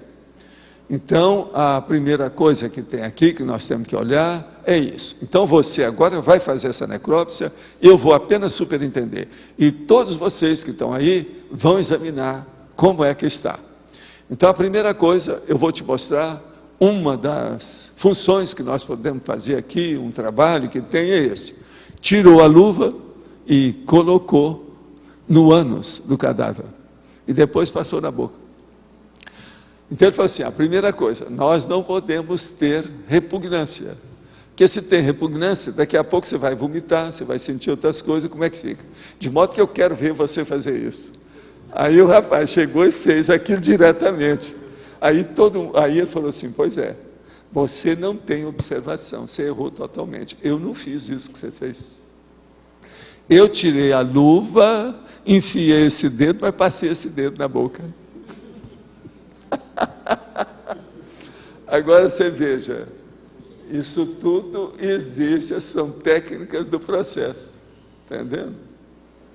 E o cadáver lá deitado, calado. Sabe que cadáver geralmente ele é calado, ele não fala nada. Ele era apenas figurante da história, não falava nada. Ele não tinha nenhuma deixa para falar. Participava só da... Agora, igual esse, tinha um monte de situações desse jeito, entende? Que o povo falando. Vixe, sobre esse aspecto tem muita coisa, entende? Agora, precisa de tirar, né, dos estudantes acadêmicos de medicina, os acadêmicos de anatomia, tem que tirar os tabus que a pessoa traz, que às vezes tem muita coisa na cabeça, né? bicho de goiaba, se tirar aquilo tudo, limpar. Então os professores usam isso. Vocês estão certos, didaticamente é um gancho didático, entendeu? Não, e o urubu observar tudo. Por isso que você tem que aprender tudo. Então, em matéria de cirurgia, essas coisas todas, tem que ver. O detalhe, a técnica do detalhismo, ela é inescondível, inevitável, insubstituível. Se não olhar o detalhe, como é que fica? Uma pessoa vai fazer uma cirurgia, se não olhar o detalhe da anestesia, o doente pode morrer de outra coisa. O negócio não é muito sério. Por isso que os aparelhos para a cirurgia, eles são os melhores que são usados na medicina, que eles são imprescindíveis. Hoje, nós precisamos disso, para saber como é que é. Professor? Sim. Aqui na página 98, na segunda planilha de características pró-Vilcabamba, o item 2... O item 2, altitude média 192 metros, é isso? Qual é a e vantagem? Altitude média 1.500 metros. O que você quer? Saber qual é a vantagem de ser mais alto? Não, aqui o problema todo é o seguinte: por ser mais alto, eles acham que o ar é mais limpo. Entende? Mas agora, isso às vezes cria problema de respiração para certas pessoas. Mas se a pessoa vai morar lá, tem menos poluição. Então, por exemplo, é lógico que Vilcabamba deve ter menos poluição do que Foz. Mas Foz tem um mínimo de poluição pelo número de habitantes que tem aqui. Aqui é o que eu estava falando, poluição aqui é quando eles jogam agrotóxicos em cima da soja, que planta, porque a cidade aqui ainda tem plantação de soja dentro do perímetro urbano. Isso aí é negativo. O ideal seria a gente comprar essas terras todas que tem aqui, para melhorar isso aí. Isso eu falava desde que nós viemos para cá, em 1995. A Grace, que está aí na sua frente, ela chegou a comprar terreno aqui, porque eu insisti com ela para comprar. E valeu a pena com o tempo. Sempre ajudou. Pois é. Eu tenho um terreno no Campo dos Sonhos, você sabe, lá no centro dele. Eu posso construir lá também, qualquer hora. Há um terreninho lá, bom. E é um terreno bom, bem localizado, no meio das casas todas e tal. E eu comprei para dar exemplo, né, da situação toda. Agora as coisas estão caminhando, hoje está bem arrumadinho e tal. Vamos ver o que dá. Valdo, aqui no ar? Sim, pode falar. Você comentou, então, que você chegou a cogitar de fazer a Cognópolis fora do Brasil, né? Eu cheguei a cogitar de fazer até fora dessa dimensão. Aí é que não dava. Eu estou pensando se existe uma relação entre o local de ressoma dos intermissivistas e a Cognópolis, né? Se ela tivesse sido fora do Brasil, teria tido um rearranjo no local de ressoma dos intermissivistas. Mas não valeria a pena, porque as condições iam melhorar para um lado e ia piorar por outro. Se você sopesar uma coisa com outra, não valia a pena. Eu não me arrependi de nada. Agora, só no Rio de Janeiro, eu estudei tudo para ver se eu podia fazer no estado do Rio, porque o estado do Rio é muito bonito. Para quem conheceu, eu pegava meu carro e rodava aquilo tudo. Eu saía do Rio e ia até o Espírito Santo para ver as coisas diretamente com o meu Fusca, que era maceteado. Eu maceteei o Fusca para fazer viagem. Nunca tive acidente grande. O dia que eu peguei um outro carro, que era de um amigo meu, estouraram 3 pneus, quase que simultaneamente, quase que houve um acidentão conosco. Agora, por quê? O carro do cara, do meu amigo, era um Opel, que é alemão, e ele foi feito para clima frio. Ele não tinha, sabe, aquela borracha dentro do pneu, que chama câmara de ar. Ele veio direto. Aquilo não estava. Como esquentou, e eu, em alta velocidade, o negócio... Está entendendo? Isso na viagem de Rio-São Paulo, que a gente estava lá com o Opel. Aí eu virei para ele assim, nunca mais eu vou pegar seu carro, eu prefiro o meu. O meu não, eu entrava e dava um jeito, sempre chegava a tempo. Que às vezes eu fazia, nesses anos lá da década de 60, 67, 68, eu fazia viagem para São Paulo, ida e volta de carro, entendeu? Agora, eu fui várias vezes, por exemplo, ao Espírito Santo, a Guarapari, Vila Velha, Vitória. Eu estive lá. Agora, eu ia a Guarapari para examinar o processo de energia divida a areia monazítica da área e ver o negócio lá. Então eu andei muito. Nessa ocasião era bom de dirigir no Brasil, essa coisa toda. Agora, depois disso, passaram uns anos, eu deixei de dirigir, parei com tudo. Não, o meu Fusca, tinha americano que trabalhou fazer o coach, ele era blindado, não entrava água, não entrava nada. E outra coisa, tudo tipo tala larga, você está entendendo? Reforçado em cima, embaixo, atrás, na frente, tudo quanto era lado. Então era uma loucura. Agora, tudo de caso pensado. Fizeram agora um Fusca que parece com o meu jeito.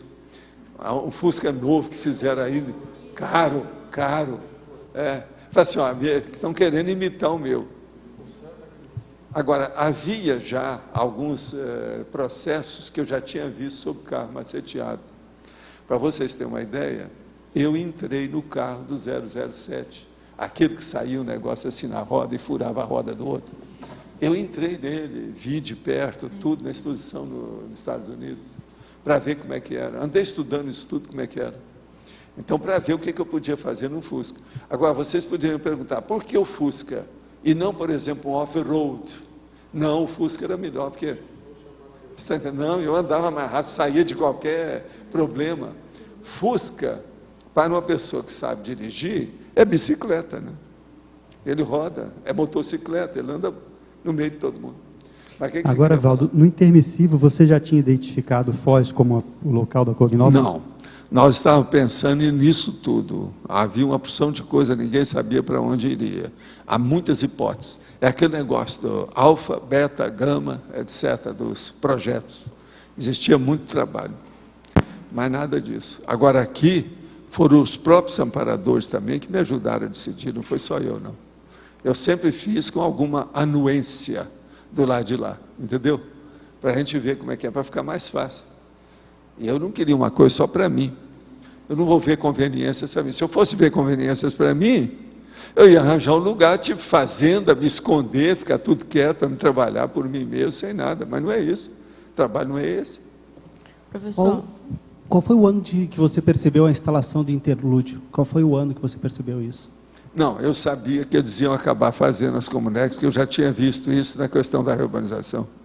Mas você, que seria assim em Foz do Iguaçu, comunidade interlúdio... Não, a hora que nós íamos para cá, isso deflagrou, detonou a possibilidade de fazer a Comunex. Mas você, assim, dizer assim, ó, montou uma comunidade extrafísica, interlúdio, você tem assim uma data... Não, eles é que decidem. Não, eu te pergunto assim, você tem uma data que você captou isso, que você... Não, o problema tudo é deles, né? Eles é que vão encaminhando as coisas, o negócio vão dando certo.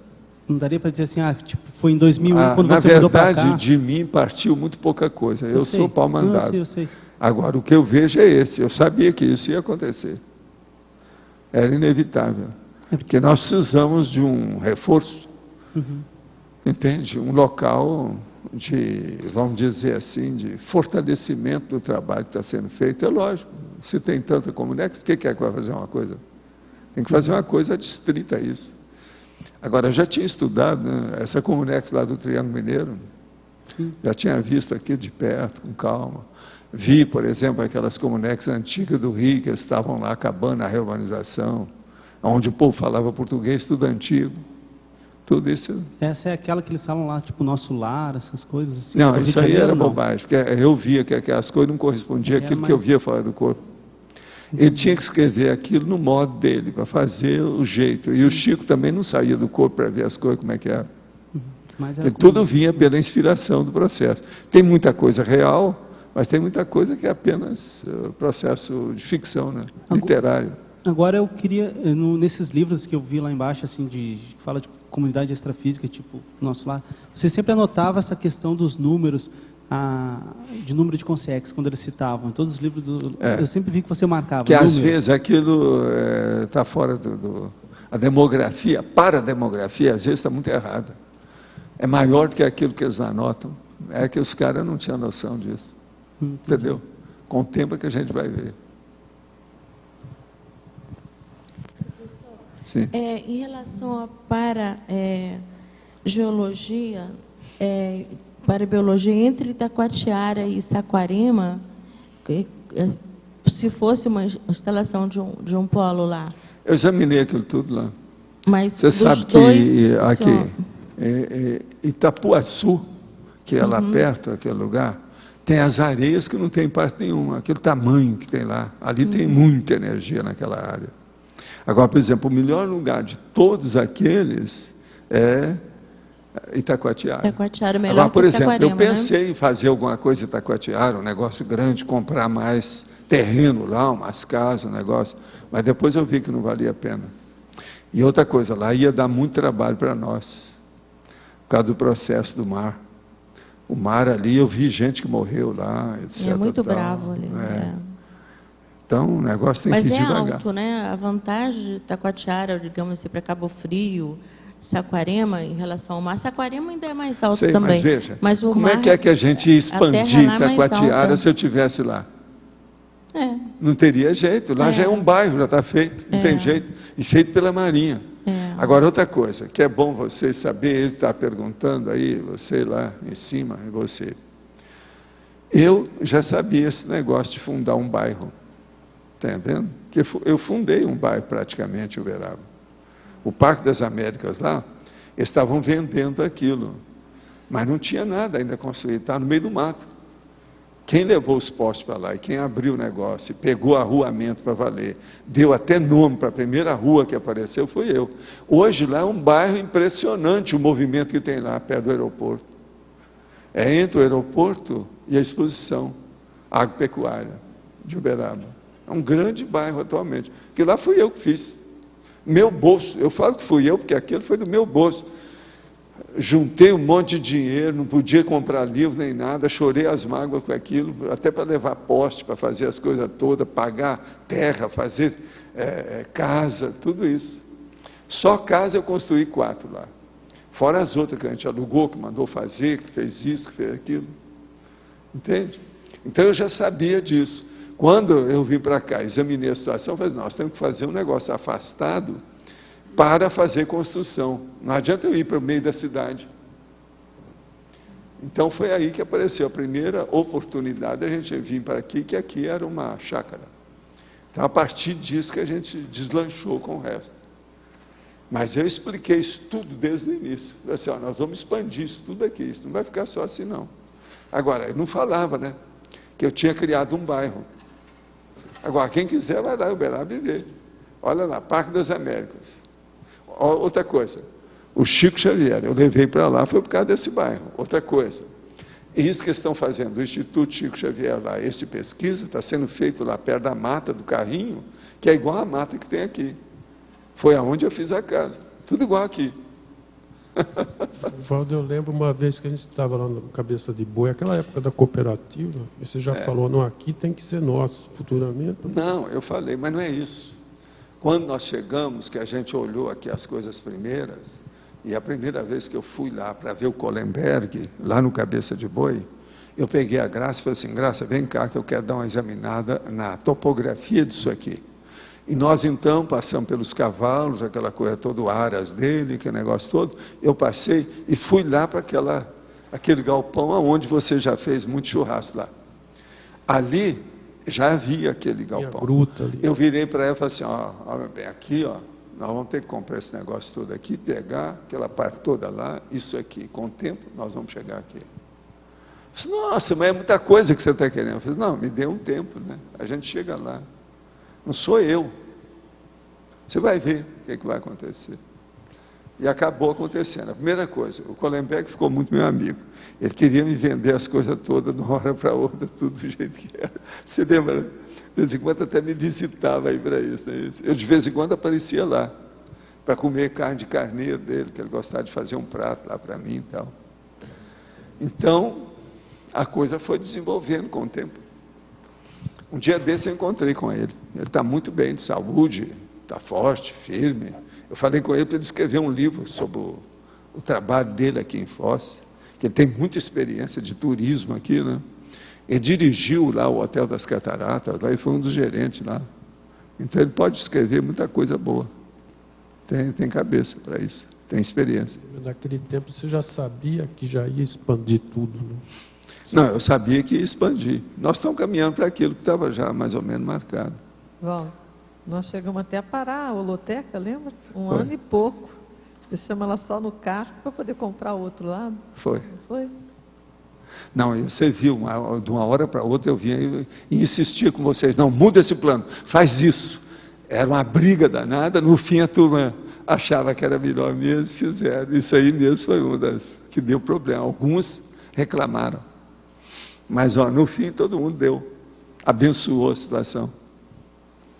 Agora, tudo foi previsto, né? Vamos ver agora.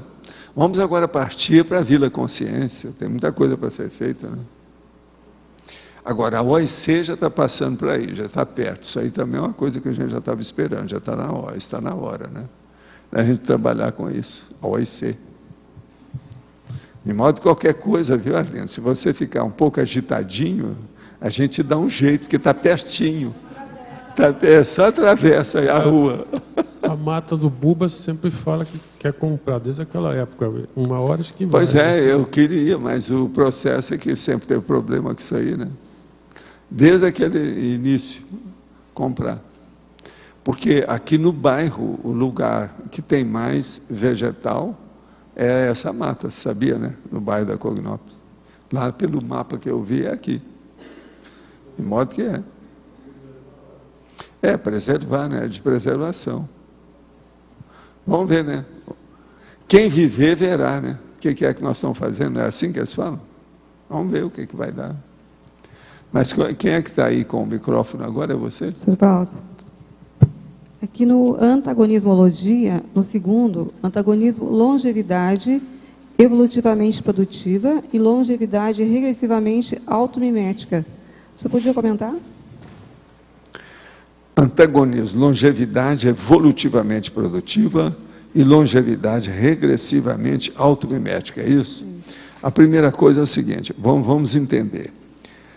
Você fica com a longevidade, você vai durar muito tempo aqui, mas você está produzindo em Foz.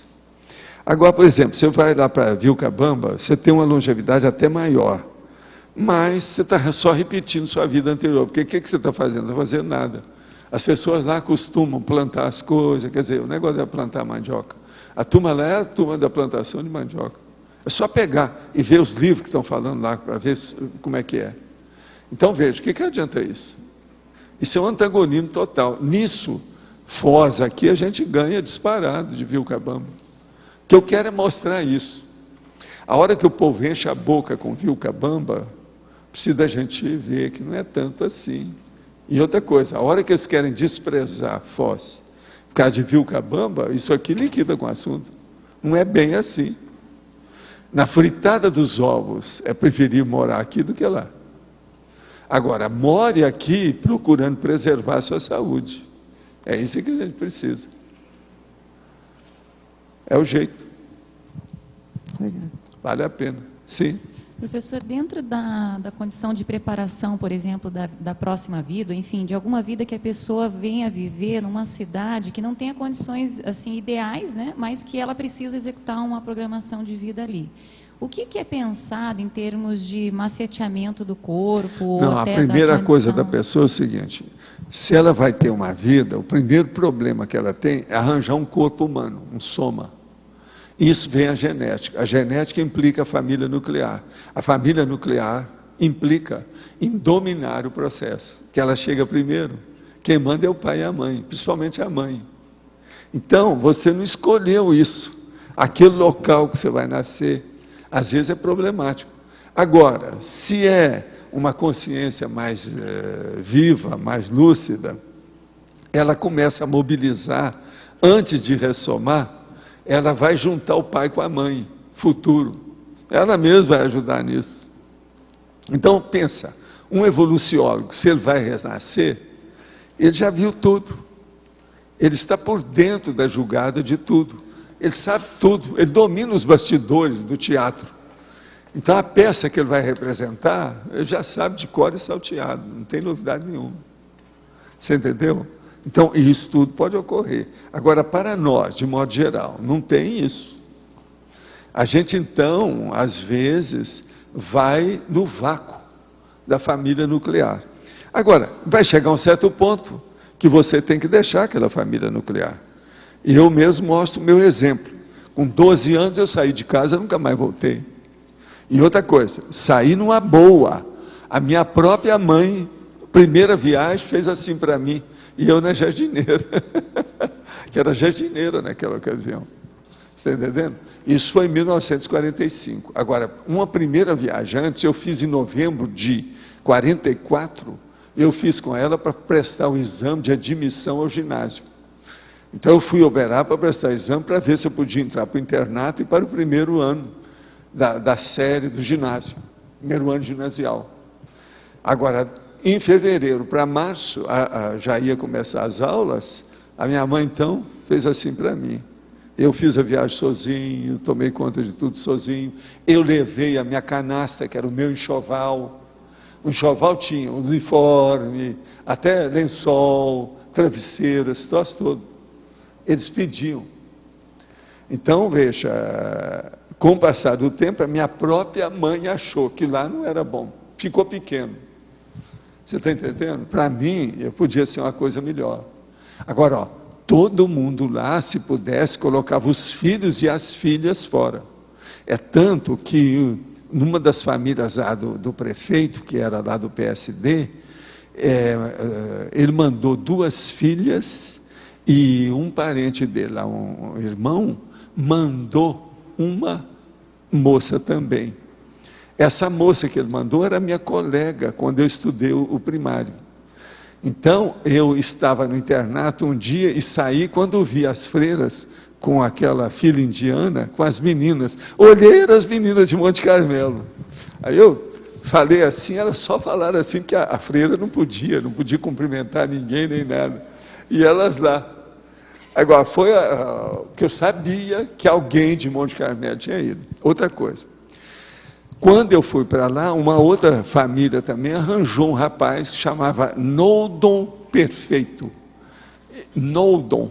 Mas ele foi para lá e depois ele foi embora. Ele não ficou muito tempo em Uberaba para estudar. Outros depois foram. Mas agora, quem ficou no internato, quem segurou a barra, quem foi lá para estudar, quem pagou os próprios estudos, os próprios estudos foi eu mesmo pelo meu trabalho. Do povo todo de lá. Ninguém mais apareceu.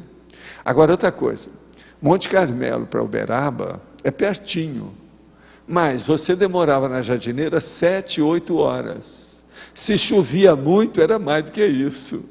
E outra coisa, as jardineiras andavam com porquinho, galinha, pato, tudo em cima, embaixo, tudo quanto é lado, uma barulhada danada, tudo.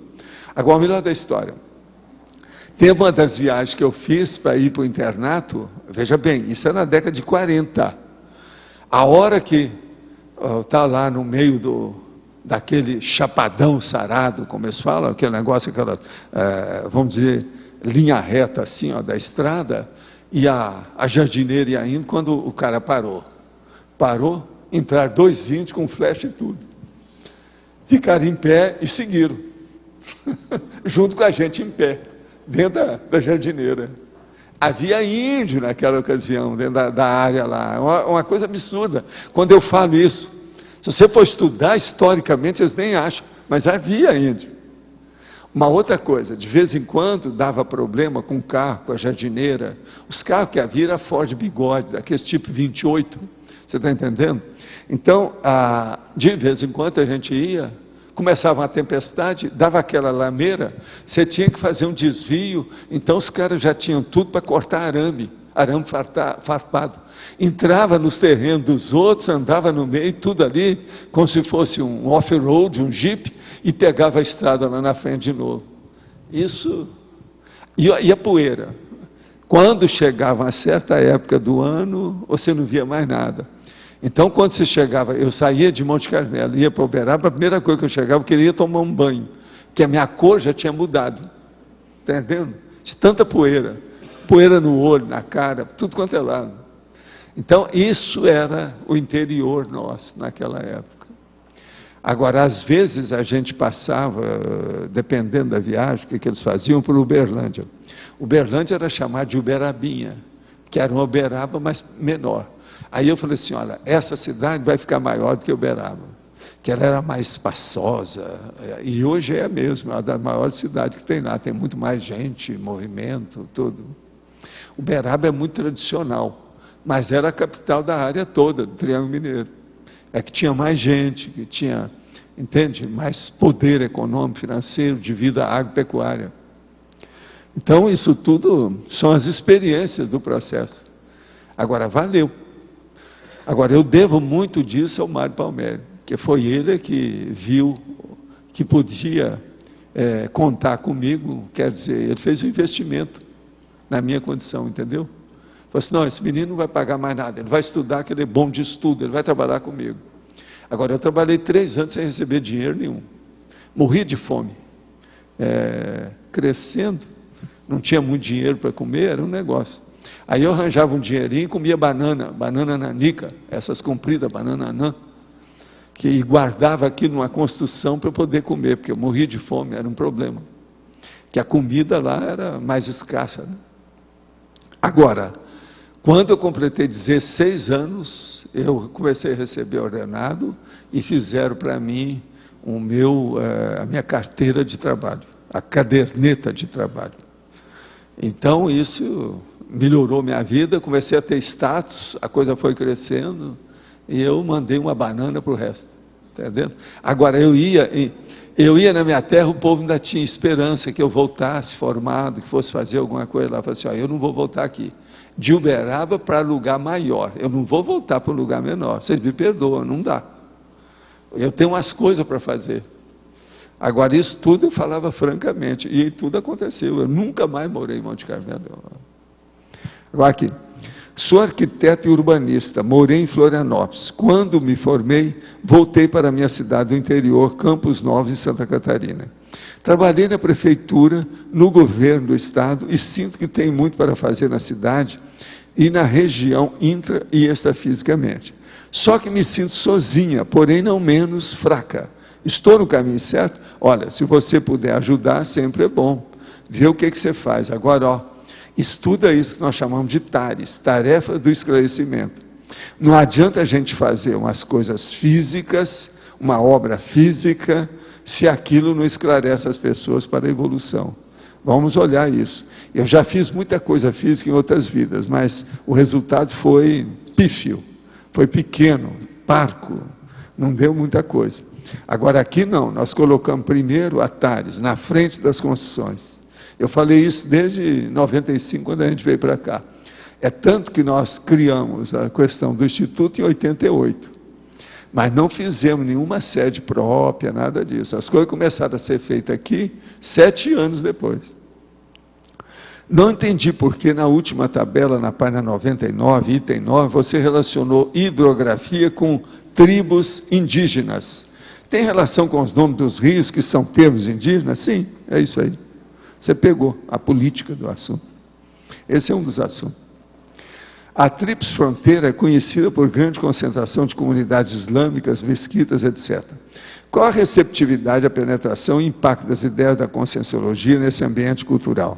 Olha, nós aqui estamos na praça pública, tem 79 etnias, como eu li aqui, os libaneses é que tem o maior, daqueles que vieram de fora, a maior comunidade é libanesa. E então, o problema nosso é o seguinte, nós somos dentro desse problema todo. Outra coisa, quantas nacionalidades nós temos dentro da CCCI? É um monte delas. Tem isso também. Nacionalidades, descendentes, uma opção de coisa. Eu sou português, você é descendente de japonês, e por aí vai. Esse aqui é descendente de italiano, de carcamano, terrível, e por aí vai. E, ó, como é que fica? De modo que nós estamos todos nessa. Isso é a ONU. Agora, é o que nós falamos, nós estamos fazendo aqui um arremedo, uma espécie assim de miniatura do futuro Estado mundial na Terra.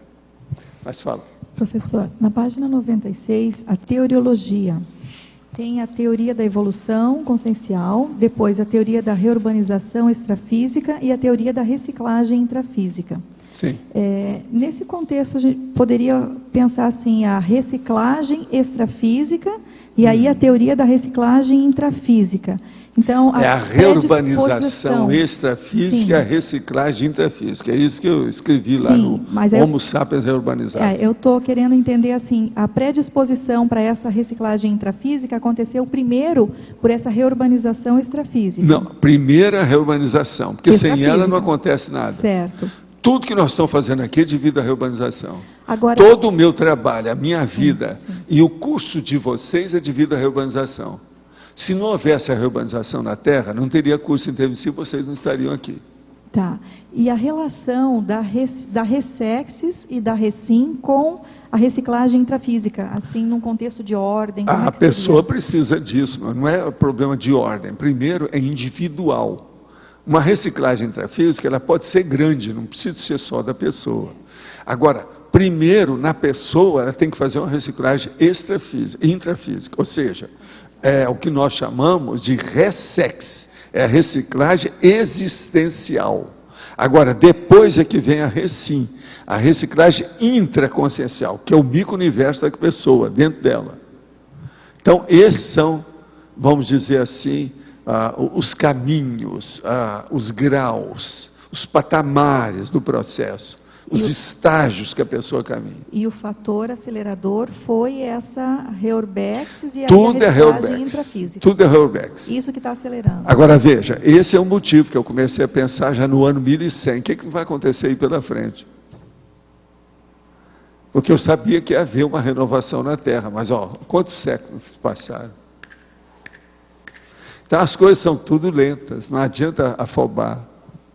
Agora, você veja, se as coordenações e as diretrizes superiores dos planetas e das galáxias, eles têm paciência, nós que somos pequenininhos, por que não vamos ter? Se você pensar nisso, então, a paciência é um processo de inteligência. Professor, mas ao mesmo tempo que tem essa limpeza extrafísica, tem a densificação das consciências patológicas ressomando. Pois é, mas porque faz parte da reurbanização. Certo. A reurbanização é para ajudar as consciências. Em geral. Presta atenção. Não somos só nós. Não é só por causa dos seus belos olhos que fez curso intermissivo que vai ter a reurbanização. Entendendo? Tem mais gente atrás. Tem os seus assediadores, tem os seus evoluciólogos, amigos seus ou qualquer coisa. É todo mundo. E outra coisa, e a bicharia? Como é que fica? E os cachorros, e os gatos, e as topeiras, e os leões, tudo isso tem que fazer, está mexendo. E as árvores, e o baobá, e o jequitibá, e a sequoia, e o ipê amarelo, que é a minha paixão. O ipê amarelo, aquele que quando floresce parece aquele prédio de 15 andares amarelo. Quer dizer, ganha da gente aqui. A hora que ele está florido, ele ganha do tertuliário. Uma outra pergunta, professor, em relação à questão da fitoenergia, que nós temos aqui a mata, que é do outro lado aqui da avenida, né?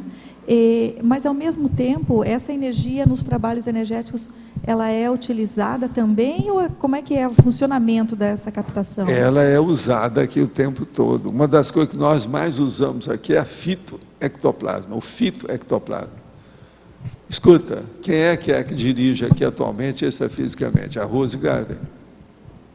Por que a gente coloca esse verde por tudo quanto é lado?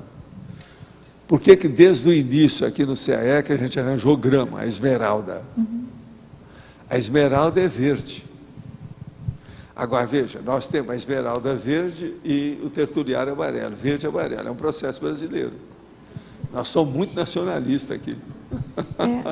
Porque mesmo com agora, toda veja, o IP amarelo. O IP amarelo é justamente isso, é o verde que fica com o amarelo, que é o mais bonito dessas árvores, todas amarelas, o mais bonito é o IP amarelo. Em questão assim de distância, isso que eu queria entender, porque mesmo com todo esse verde, toda essa mata que a gente vê, a sua casa também está sendo imergida, ela está afogada, submergida aí. Ela está afogada dentro do verde.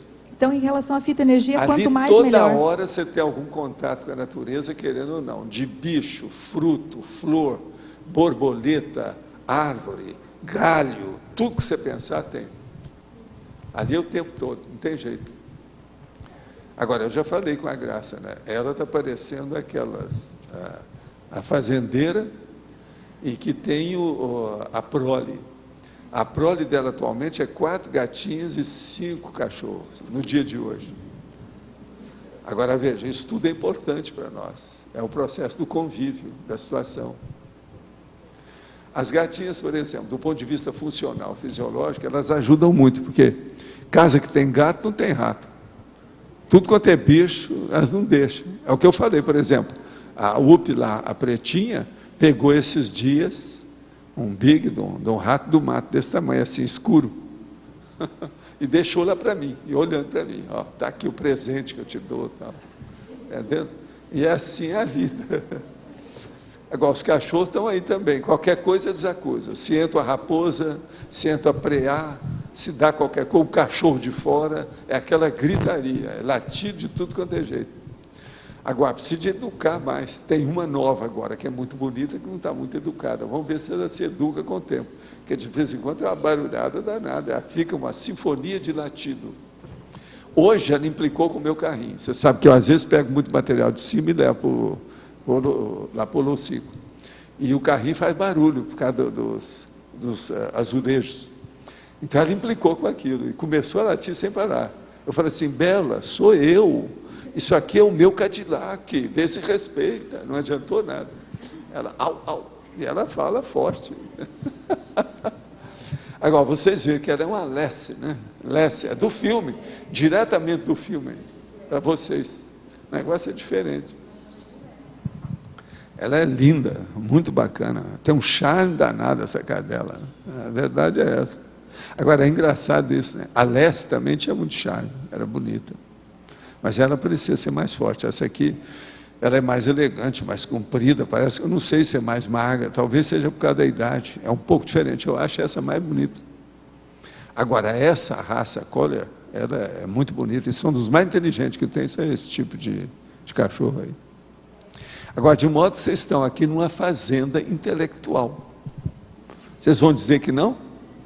É intelectual. Ali embaixo a gente está criando moranguinho. Aqui nós estamos criando cérebro lúcido. E assim vai. É um processo de plantação de cérebro aqui. Agora, geralmente eu não falo que é plantação de cérebro. O que eu falo é que é espremedor de cérebro. E outra coisa, a massa aqui não é cinzenta, é amarela. Né? Então o negócio é mais sério. O adubo aqui chama-se discernimento. É o melhor que eu tenho arranjado por aí. Está sendo vendido lá no Pomare. Está certo?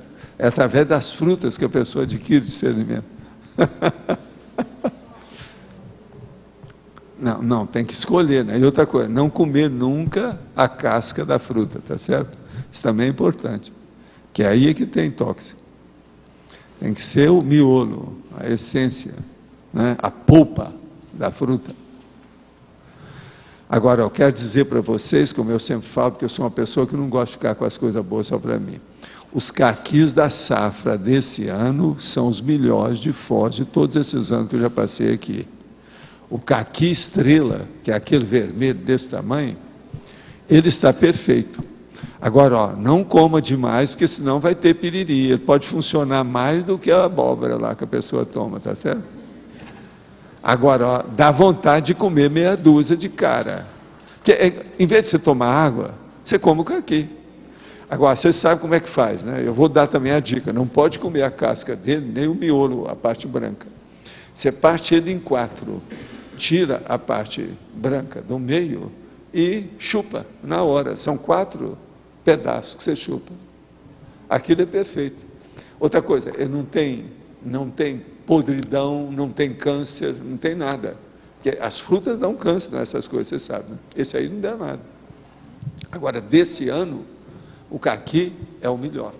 Desses anos todos que eu passei aqui. Ah, você já está aí? Já está na hora? Opa, já está. Já está na hora. Você quer falar alguma coisa sobre a sua casa? Faz favor. Olha, os nossos comerciais, então, hoje vamos conversar com ela. Eu estou aqui por isso que está chovendo hoje, né? Bem, Eu quero pedir desculpas pelo meu desaparecimento ontem à tarde. A minha querida amiga Flávia Guzzi fez a surpresa para mim e ela esqueceu que eu sou hiperativa. Então, na última hora, eu tive 1000 compromissos e eu fiquei presa lá no centro, feliz e faceira, né, numa longa fila. E aí eu não estive presente aqui, mas porque era surpresa. Eu sou voluntária há 18 anos e eu nunca fiz isso. Então, o meu histórico, o meu passado conta a meu favor, né?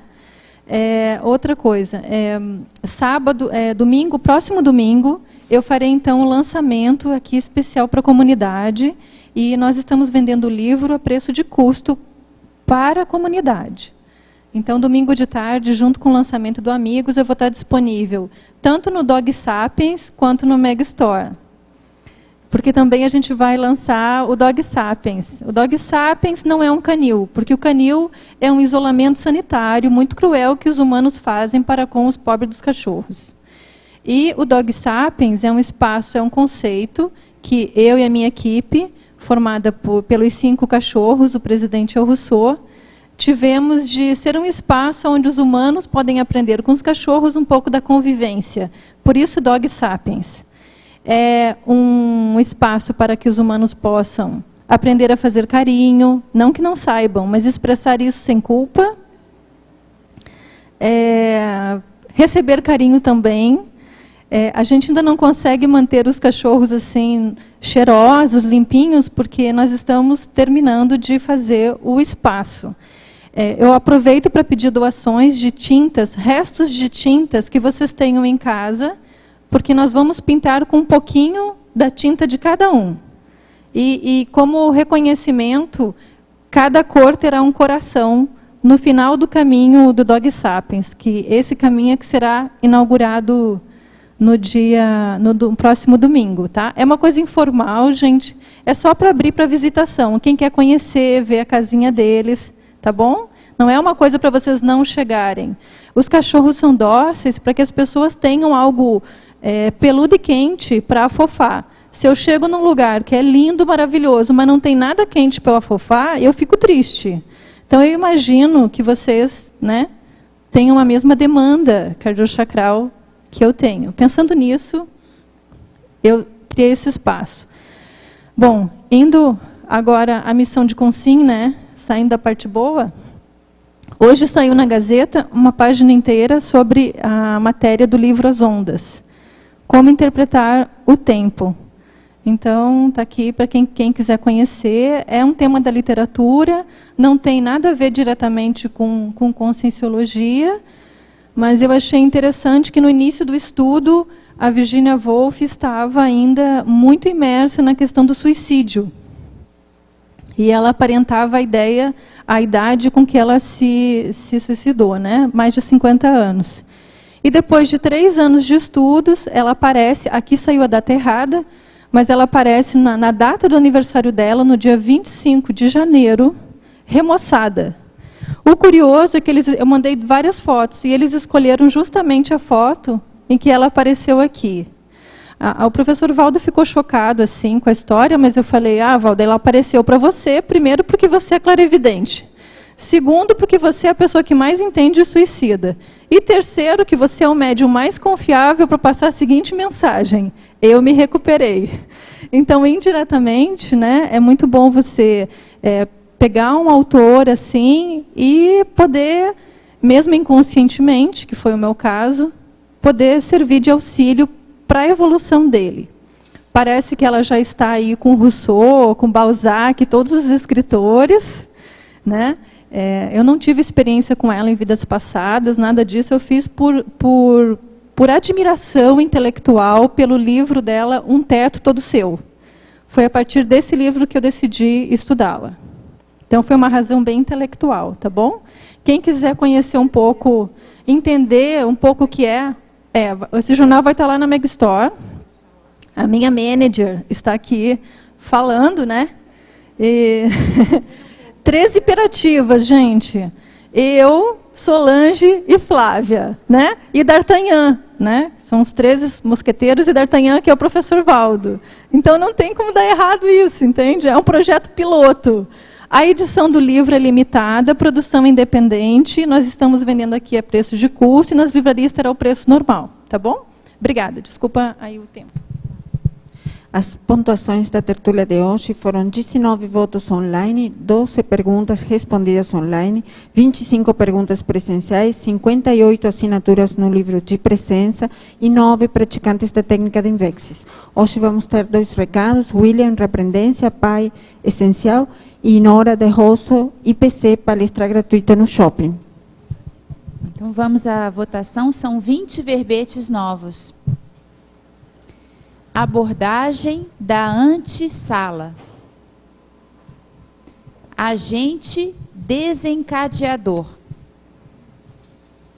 Autoesforço convergente. Autocognição gratificante.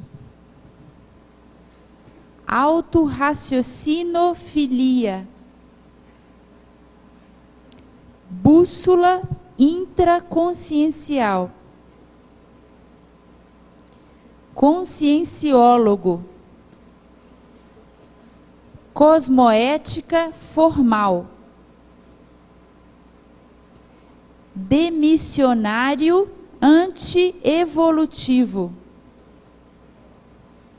Detalhe irretocável. Hiperacuidade interassistencial. Impossibilidade cognitiva. Mega abrangência. Princípio filosófico. Prurido consciencial. Superestimação pontual. Teste da vontade. Trânsito consciencial. Verbete-chave. E verponogenia.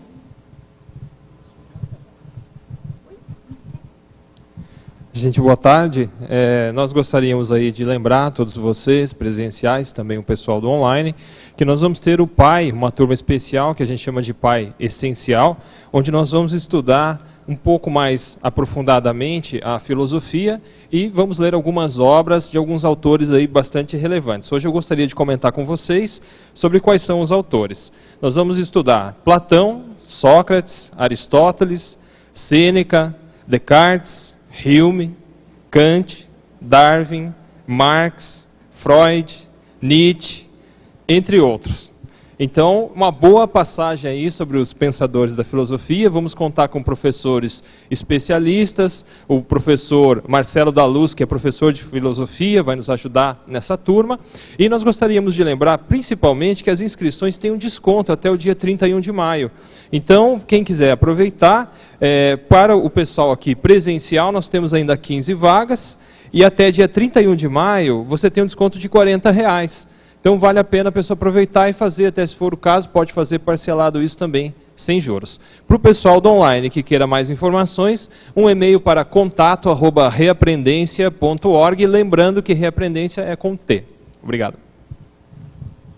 Boa tarde. O IPC convida a todos para participar da palestra gratuita no Auditório Cataratas, do JL Shopping, que será sábado, dia 30 de maio, às 19h30. O nome da palestra será "Você já teve a sensação de estar fora do seu corpo?"